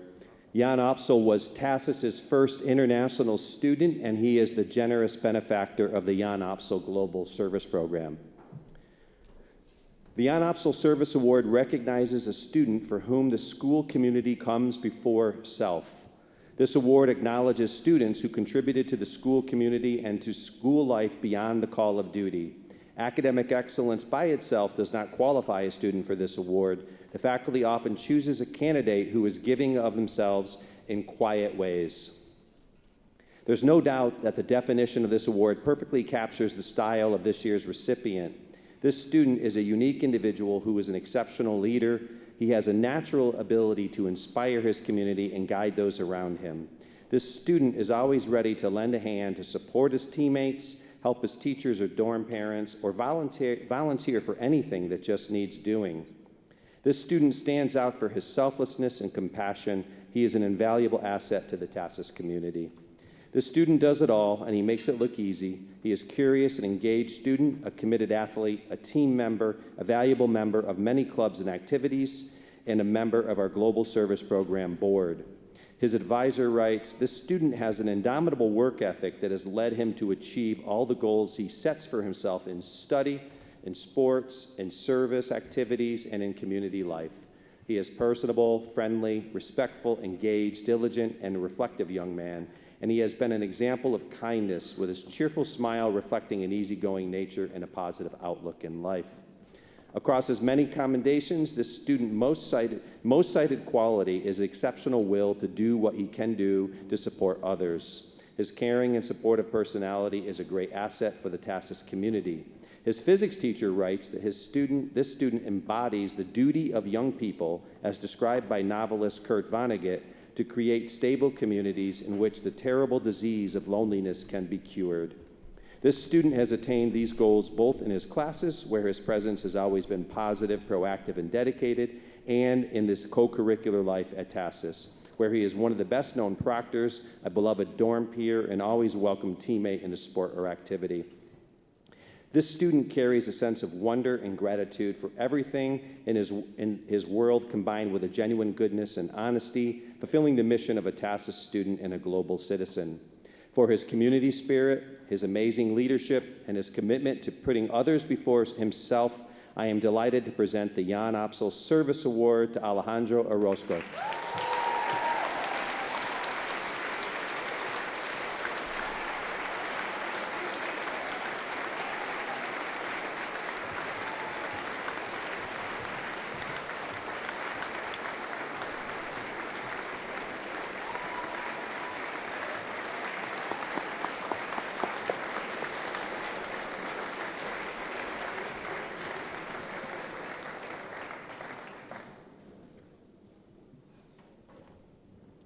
the Michael Uckelsteiner Leadership Award. Michael Uckelsteiner served as TASIS's headmaster for 5 years. He currently sits on the TASIS Foundation Board and is head of school at Durham Academy in the United States.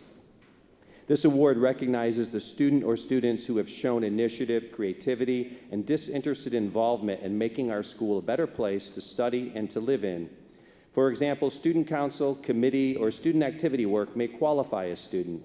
The award generally has been given to a student recognized as a leader in the furthering of TASIS goals and ideals by both the students and the faculty.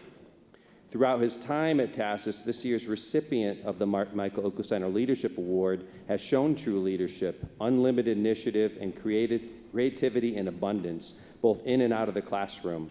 His teachers are united in praise for the infectious energy and excitement he brings to class and the way he serves as a role model to others.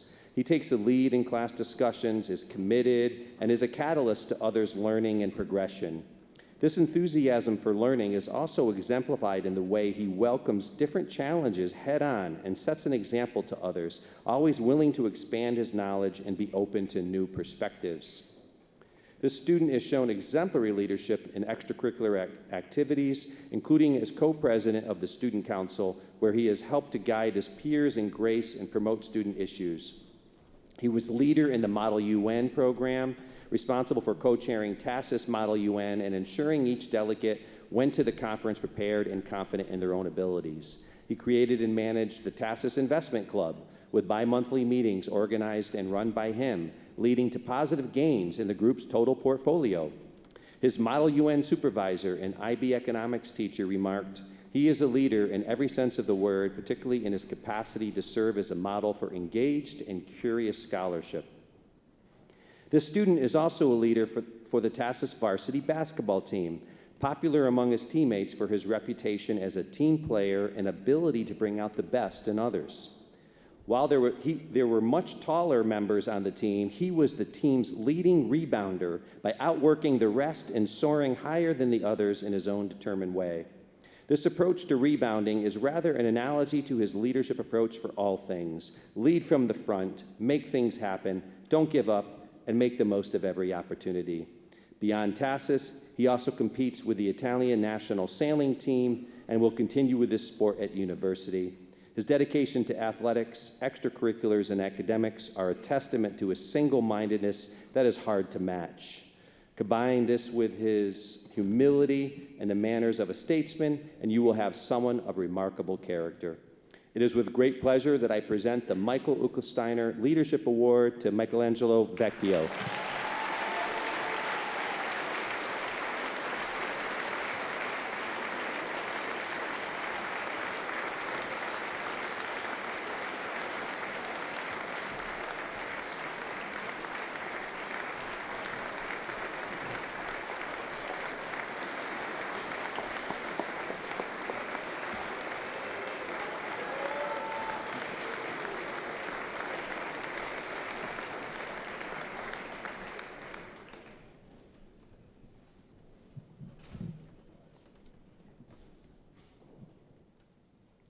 The H. Miller Christ Award. H. Miller Christ is the father of TASIS founder Mary Chris Fleming. He established the former Mary Lyon School for Girls and Wildcliff Junior College. His portrait hangs in the M. Christ Fleming Library. This award in his name is given to the senior student who, in the opinion of the faculty, best represents the ideals and goals of the school. This is the highest recognition accorded by the TASIS faculty to a senior who, by his or her actions, academic and otherwise, best embodies or pursues the ideals, aspirations, and goals of the school. In some way, the award combines the stipulation of the service and leadership awards with an expectation of academic excellence. Upon arrival at TASIS, it soon became clear that this student is a truly remarkable person. It was immediately evident to her teachers that she is wise beyond her years, an academic virtuoso who effortlessly juggles high-level scholarship with play rehearsals, multiple academic travel and service learning trips, and a fully engaged social life with her friends. Despite her obvious abilities, she remained humble and consistently demonstrates gratitude and love for the people in her life.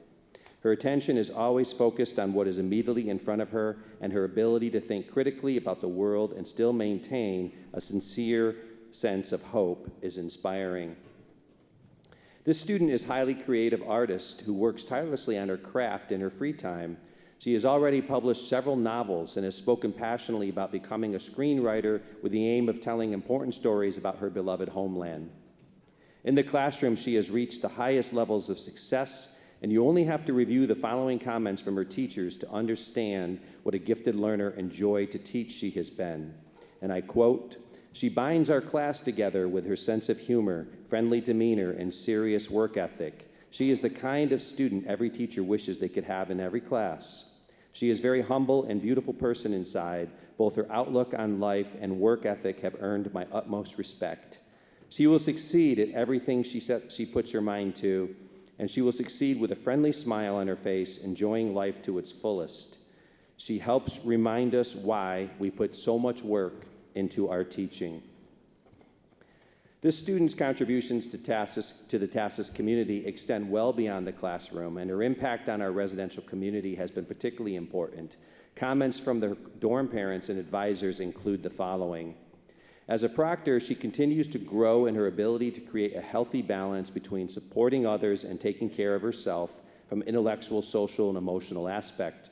Her efforts demonstrate a great deal of personal responsibility, and she serves as a wonderful role model to other students. I just would like to highlight, above all, the contagious optimism with which she makes everything and everyone around her feel better. She is the kind of person that makes good things happen. She is a remarkable individual who possesses a truly kind and caring heart. She has an innate sense of empathy that seems to know no bounds, and she is always willing to lend a helping hand to those in need. When this student applied to TASIS, she spoke of her joy and excitement of being able to come here.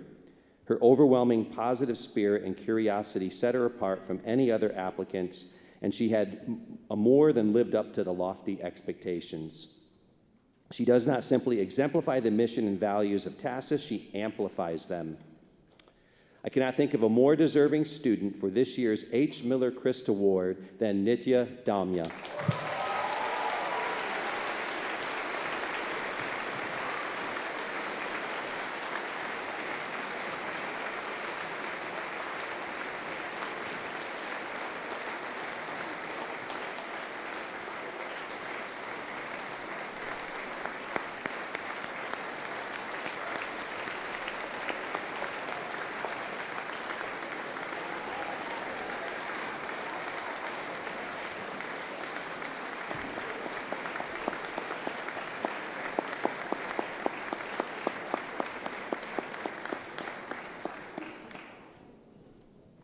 Congratulations to all of our award winners. Now it's my honor to call back to the podium the valedictorian of the class of 2023, Will Pacini. Thank you.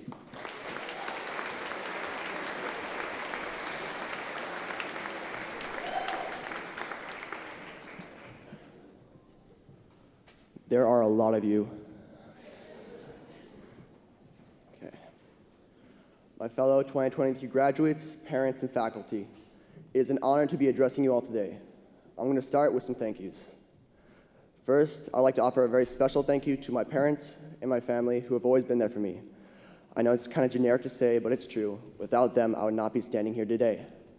Secondly, I would like to thank all the administrators and teachers for helping my classmates and I get this far. Without you guys, we would not be able to take the first derivative, scan 20th century poetry, or be able to articulate why a dot on a canvas should or should not be called art. And thirdly, I would like to thank my fellow graduates for making school so much fun these past few years. Without you guys, school would be a lot more boring and a lot less fulfilling. And finally, I'd like to thank Giacomo Bernardo, who in a 10th grade basketball pickup game called me Franco, which is not my name, which has led to the varsity basketball team, as well as many of the Italian students calling me Franco these past few years.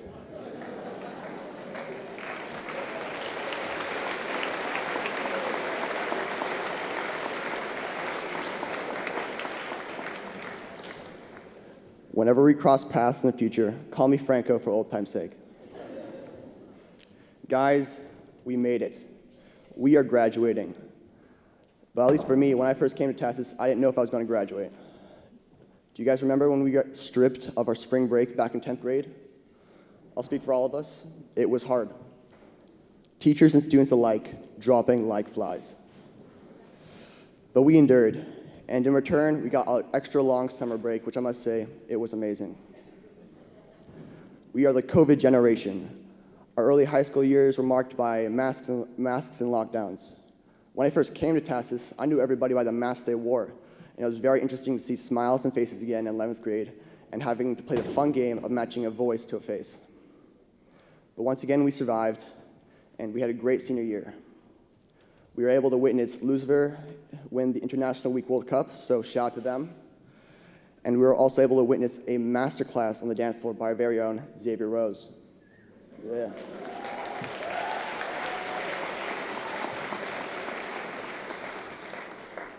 And while we had some hard times, like when we found out Arturo did not make it up the mountain during our senior ski trip, we supported one another, and here we are, we're graduating. All of us had hard times during high school, but for me, my biggest hardships were way before high school.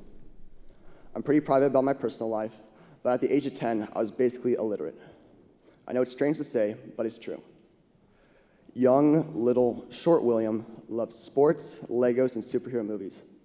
He wanted to be Iron Man, not just Tony Stark, but he wanted the invulnerable, powered exoskeleton, Iron Man.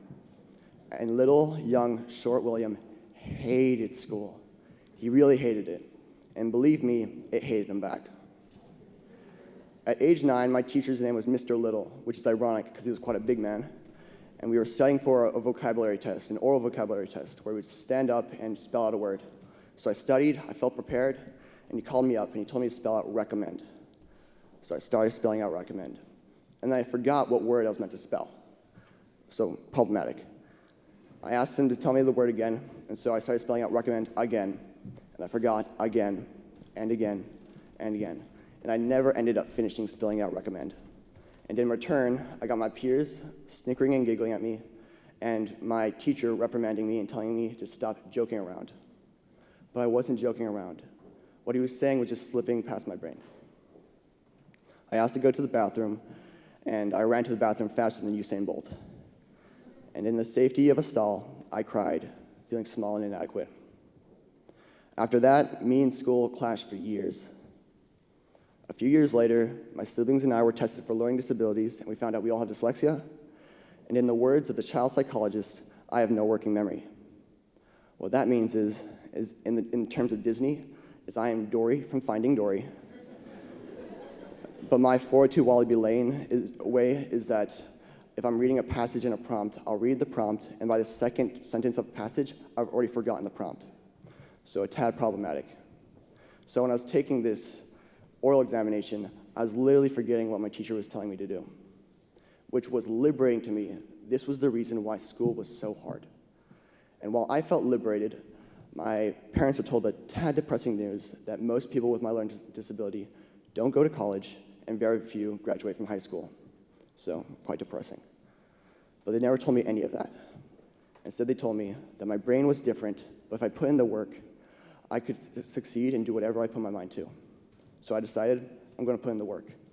And what I learned was that what took my peers 30 minutes to do and get an A took me 3 or 4 hours to do to get a B. So I kept on working, and here I am. So when you guys were hanging out with friends, going on dates, partying, maybe a little clubbing, I was in my room, literally just studying, trying to understand the material you guys already understood. You guys are remarkable. What is it? We just heard that someone speaks here 7 different languages. I know one language, and if you can't tell, I'm still struggling at it. These past few years, I've worked hard to understand how my brain works, and my greatest weakness, my memory, has become my greatest strength. I've learned that I can compensate for my working memory with my long-term memory. I am so grateful that my parents did not tell me the depressing tidbit about the chances I had for success in life. Instead, they told me that if I put in the work, I could do anything, that my potential was limitless. And I'm fortunate enough to share a similar message with my fellow graduates. Our potential is not finite. Our intellectual abilities do not have a cap. We do not have to be trapped by the statistics telling us what we can or cannot do. Human beings are amazing creatures, and if we put our minds to something, we can do it.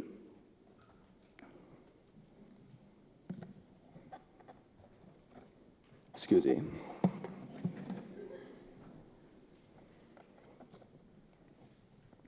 Like me, I believe that all of you, my fellow graduates, have surprised yourselves while at TASIS. If you continue to put in the work, recognize our strengths, while confronting our weaknesses, we can continue to surprise ourselves throughout the rest of our lives and become the people we wish to become. I'm in awe at all the talents and accomplishments all of you guys have. You have knowledge in fields ranging from art to history. You are athletes, dancers, musicians, actors, and activists. Most of you know multiple languages, and many of us kept on learning math past the point at which we learned that letters could represent numbers, a harsh discovery for me and my fellow dyslexics, might I add.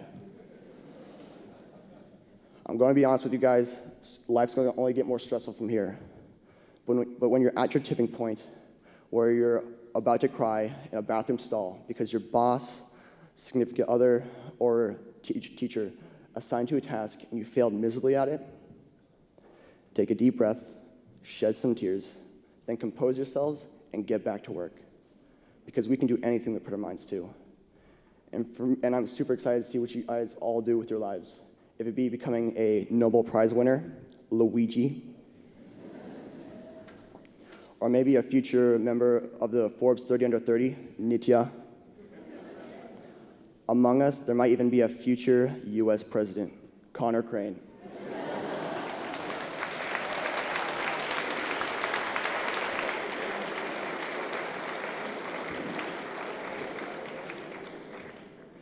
We don't know what the future has in store for us, but if we put in the work, we can do anything we put our minds to and become whoever we want to be. And for me personally, I still want to become Iron Man. Congratulations, class of 2023.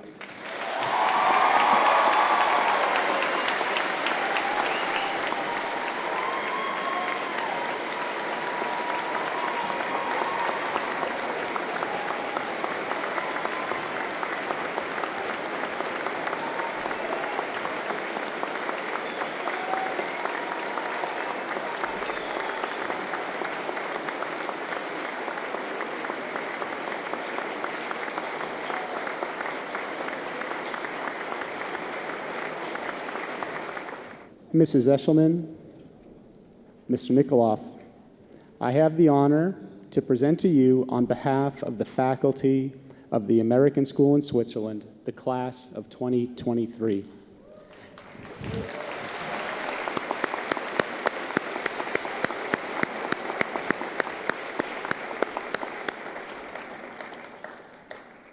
They have fulfilled all of the requirements of the prescribed academic program, and I request that you award them their diplomas.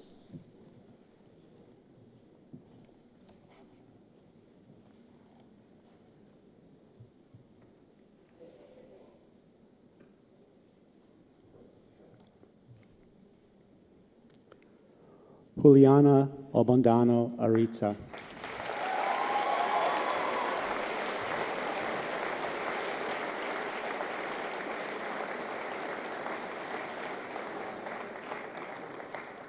Emily Alvarado.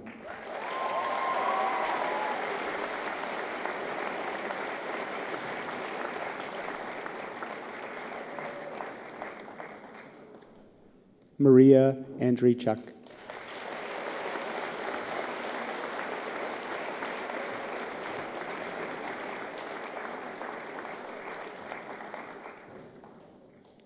Julia Azarte.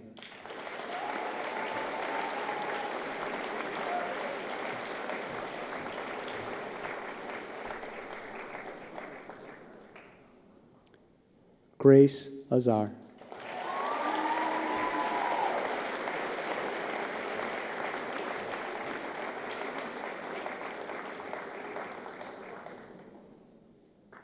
Delonda Barry.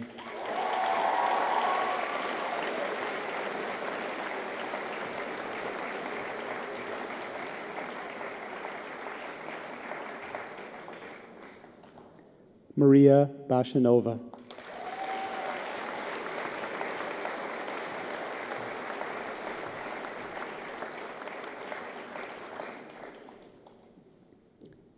Nia Beck.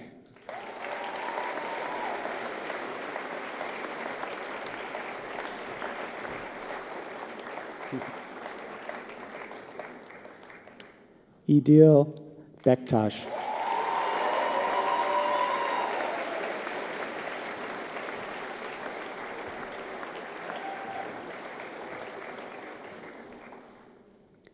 Carolina Benka Rossetto.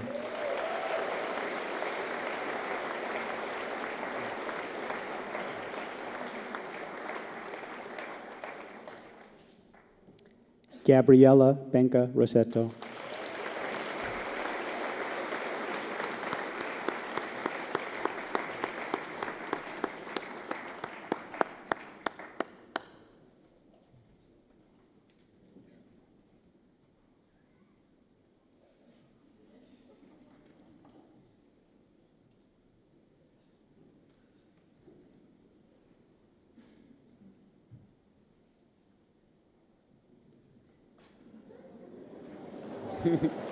Well done.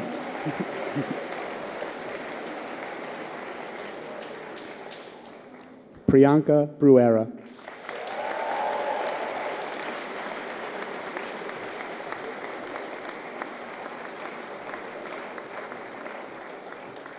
Susanna Josephine Campbell.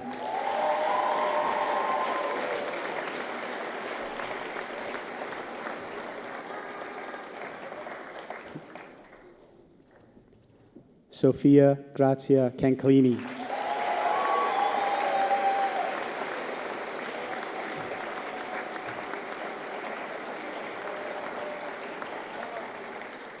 Claudia Clark Gonzalez.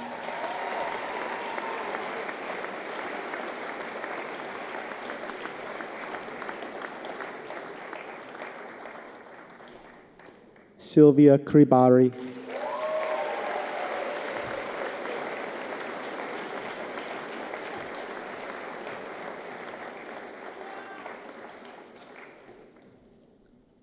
Nitya Dalmia.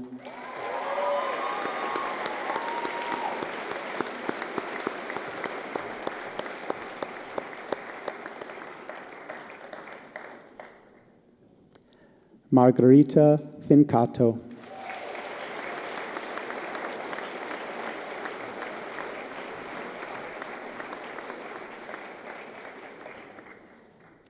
Nitzen Alex Gabriel.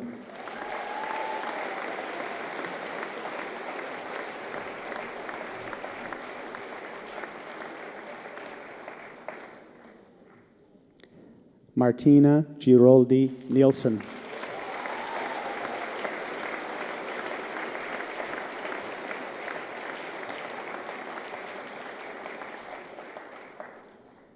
Helga Gradici.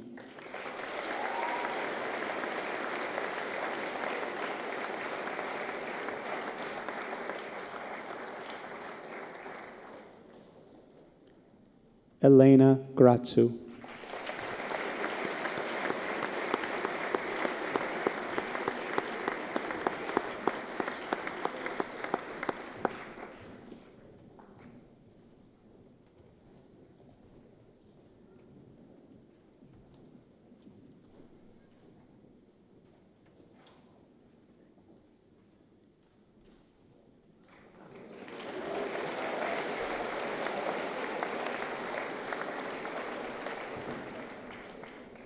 Dominique Gregorian.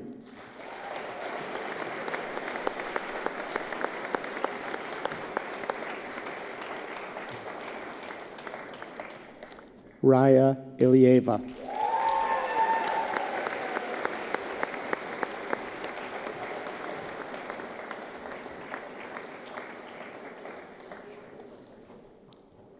Caroline Krajcik.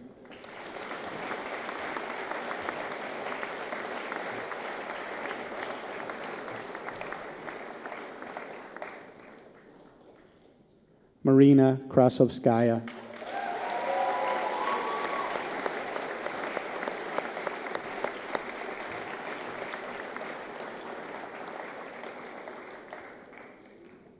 Alsu Latieva.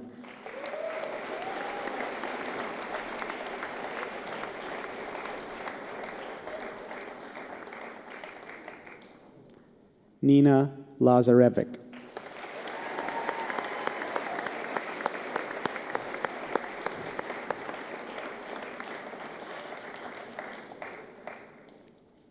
Leah Lamotte.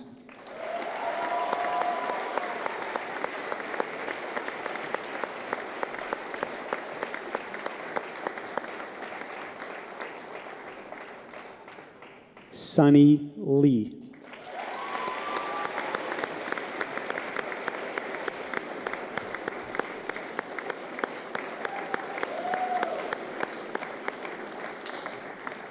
Anna Carmina Losa.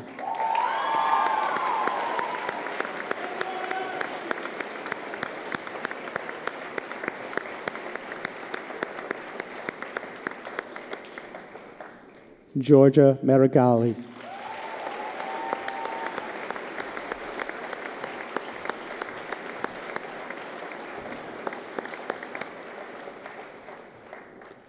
At this point, I'd like to welcome two TASIS alum to the stage, Anna Christina, class of 1999, and Ricardo Mondin, class of 98.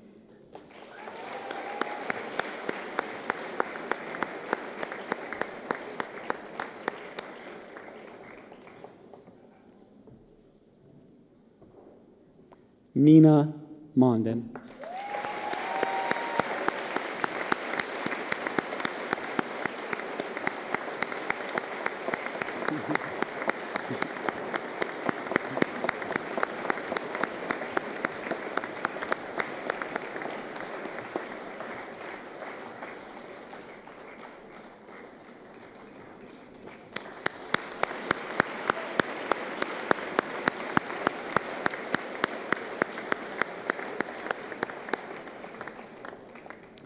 Lily Moore.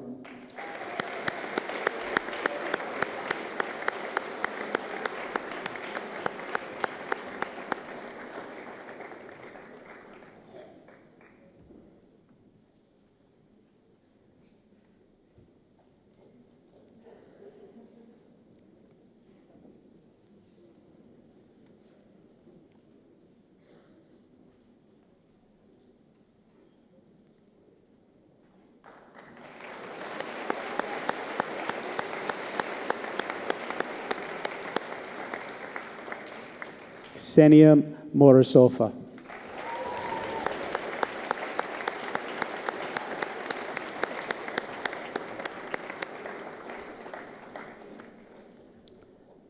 Talia Nazar.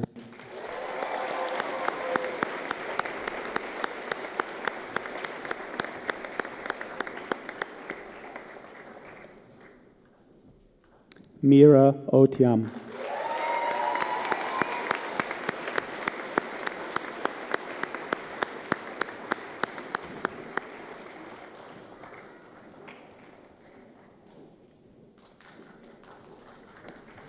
Sofia Pasadore.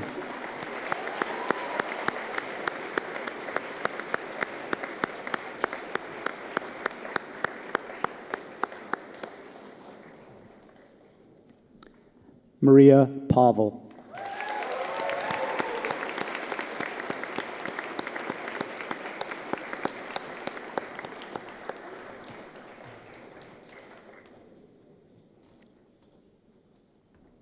Alexandra Polateva.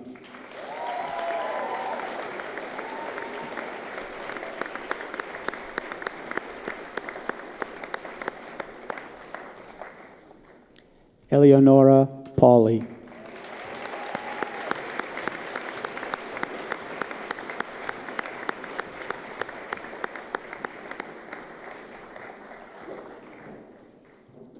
Daniela Ponomareva.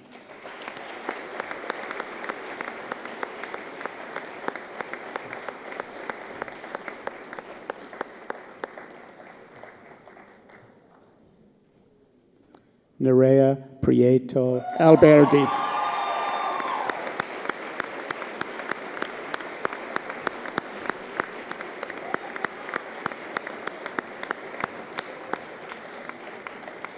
Isabella Ramirez.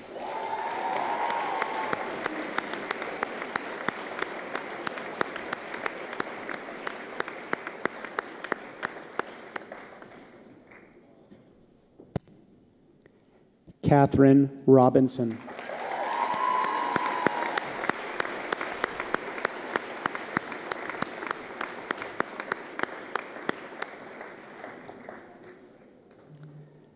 Eleanor Shen.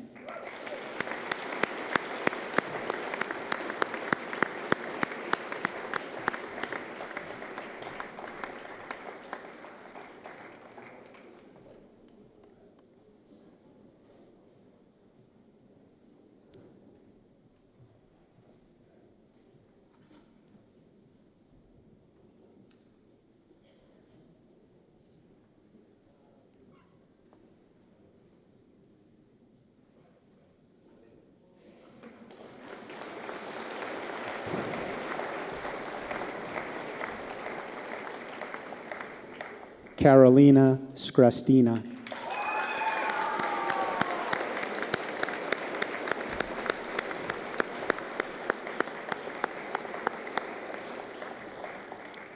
Florin Strauss.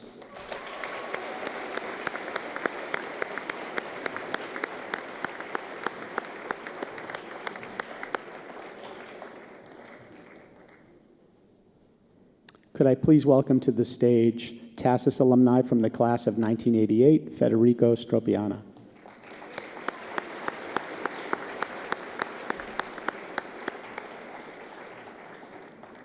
Leia Stropiana.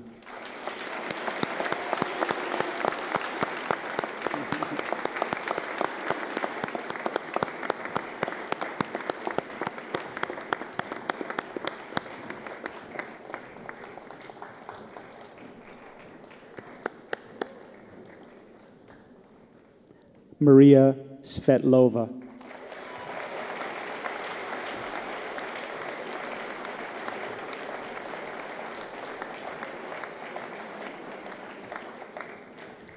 Victoria Svetlova.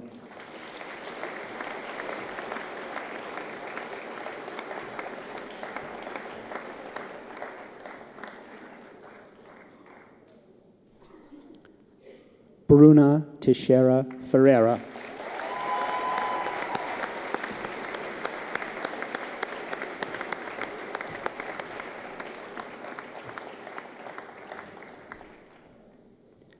Sophie Tillman.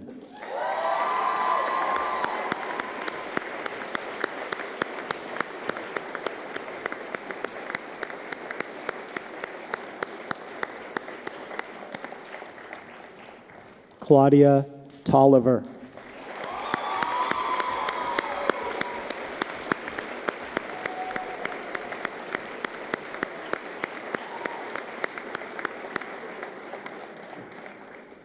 Isabella Van Stone.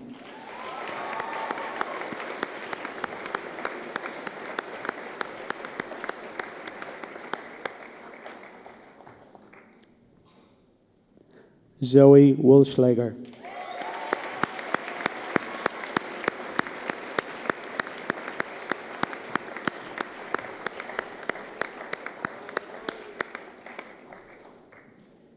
Emily Shu.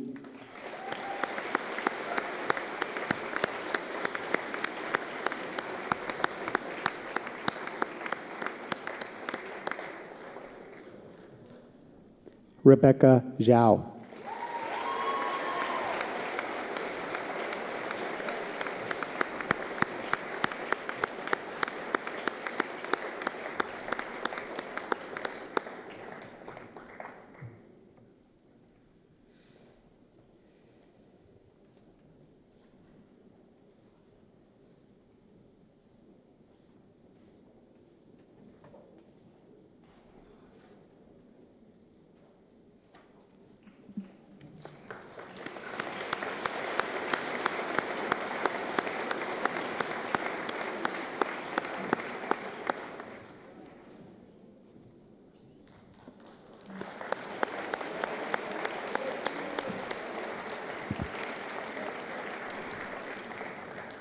I'd like to welcome TASIS class of 1987 alum, Mr. Kurt Abrate.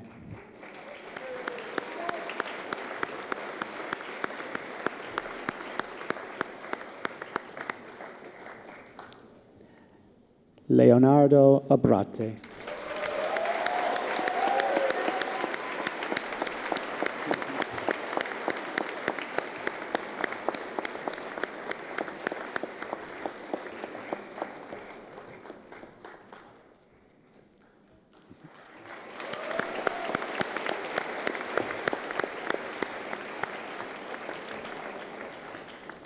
Ryan Arbid.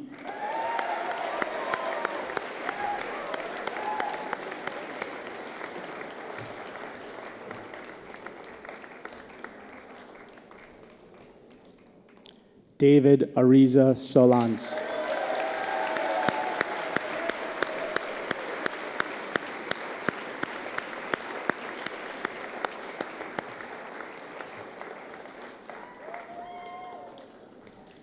Kentaro Barnes.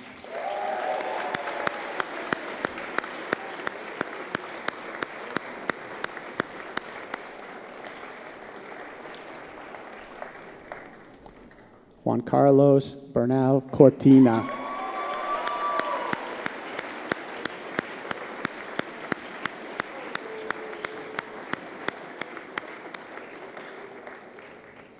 Giacomo Bertola.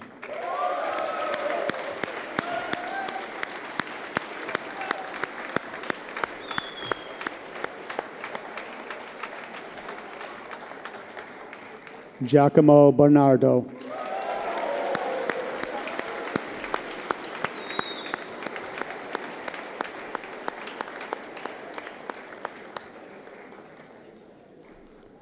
Jordi Borut.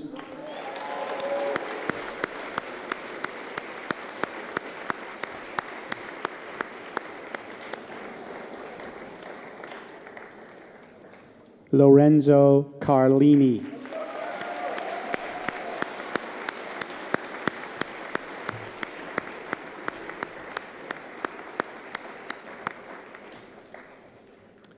Romolo Chera.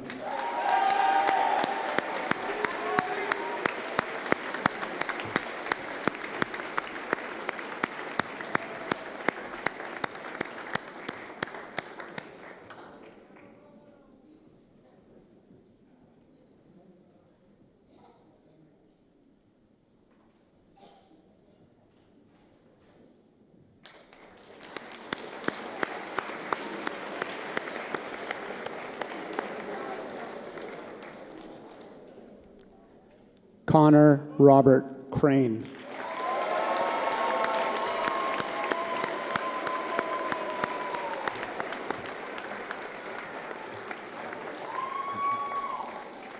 Emilio Della Garza.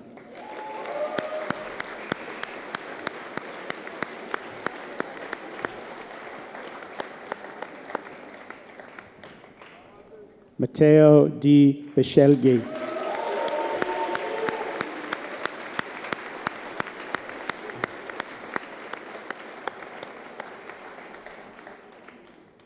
Trevor Drummond.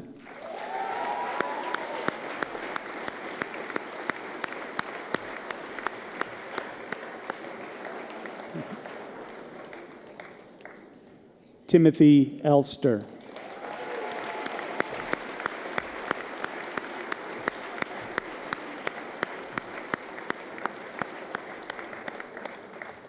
Mark Fang.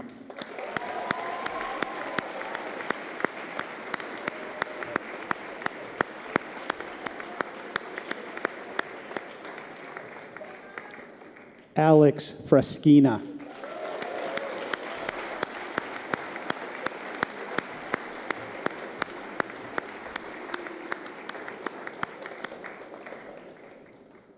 Nikita Gribush.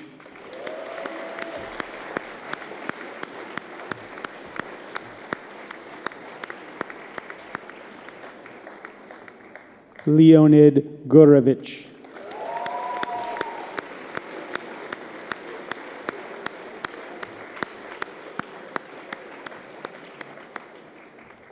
Khan Cartel.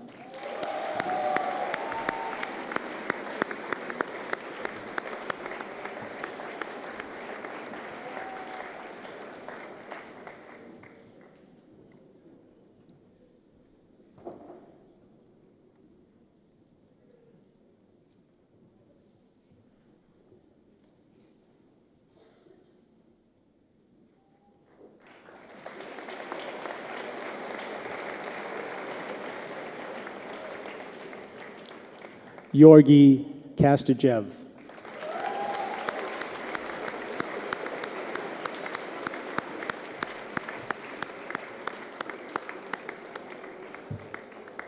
Emre Kayoglu.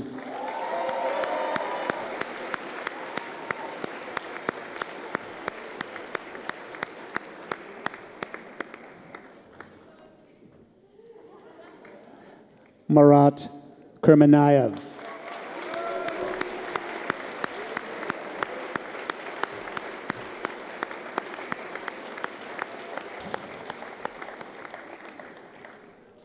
Hanwoo Lee.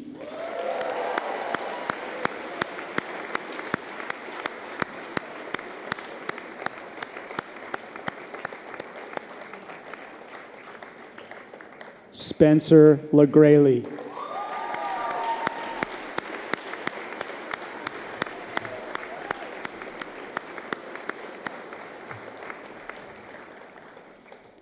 Arturo Lizarde Toledo.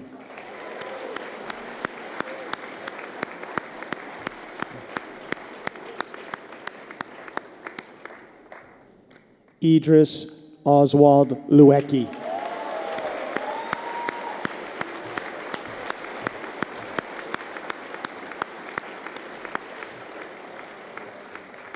Leopoldo Malacalza.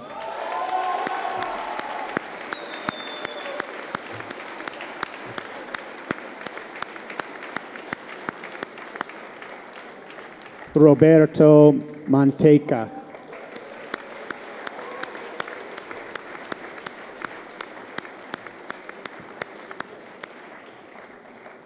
Alejandro Andres Orozco.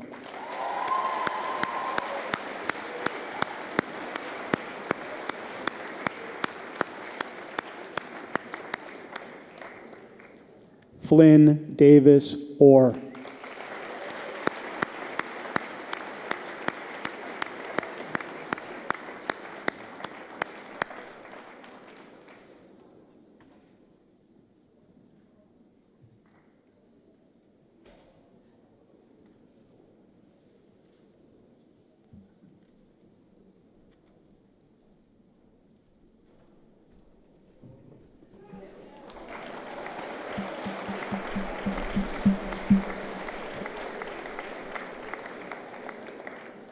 William Derek Pacini.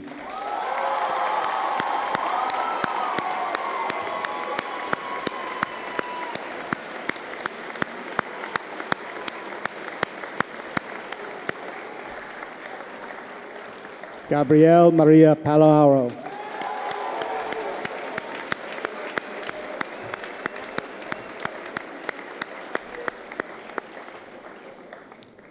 Dominic Pichone.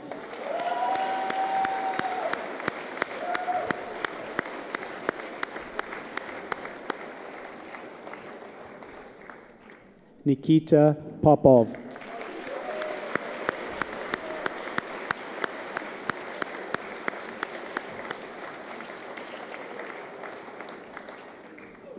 Simone Primo.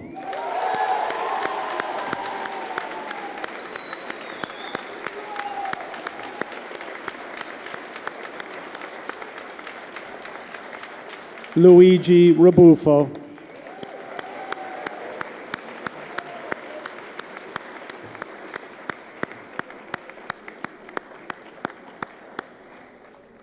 Andreas Rees.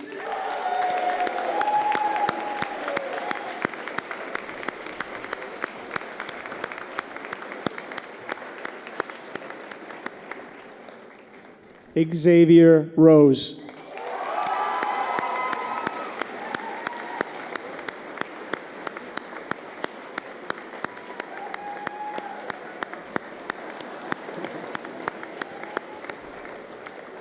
Andrea Rossini.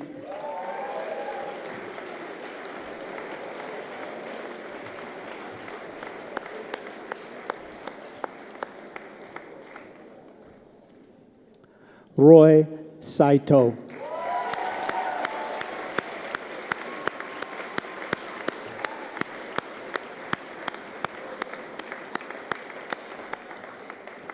Gustavo Solonsky.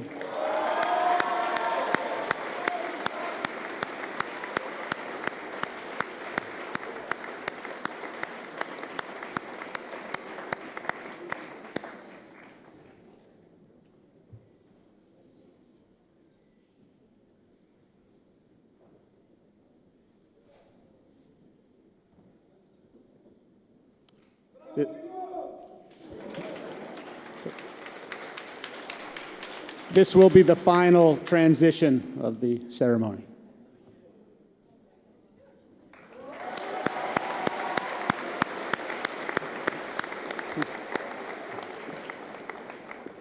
Angelo Maria Scancarello.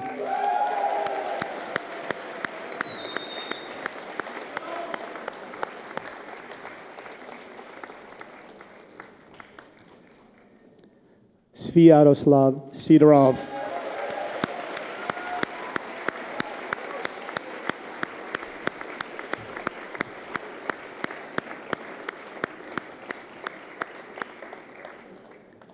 Lorenzo Signorelli.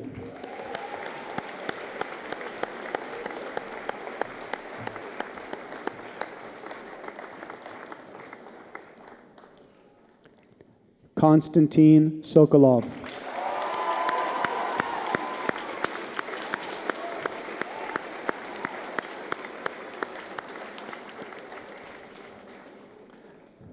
Giovanni Ugolati.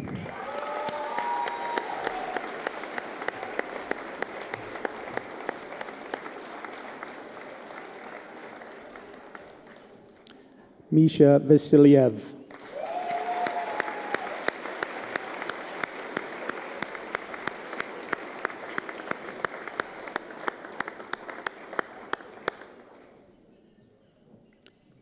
Michelangelo Vecchio.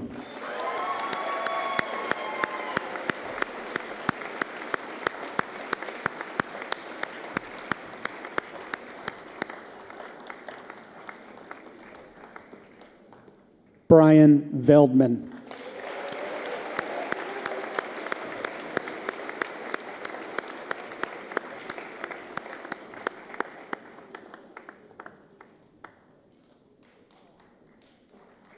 Pietro Virgilio.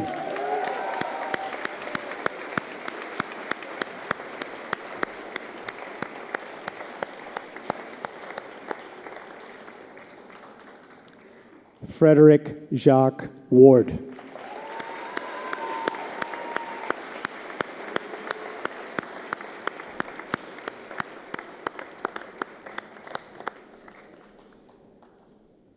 Rocco Zanarini.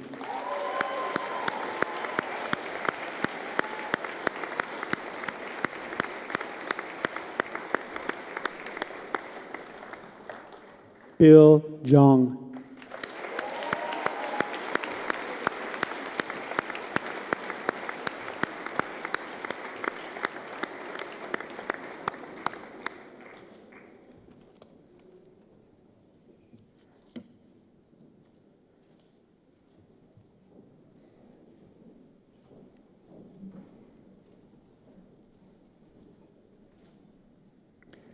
Ladies and gentlemen, I present to you the TASIS graduating class of 2023. Congratulations.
How about one more round of applause for the graduating class of 2023?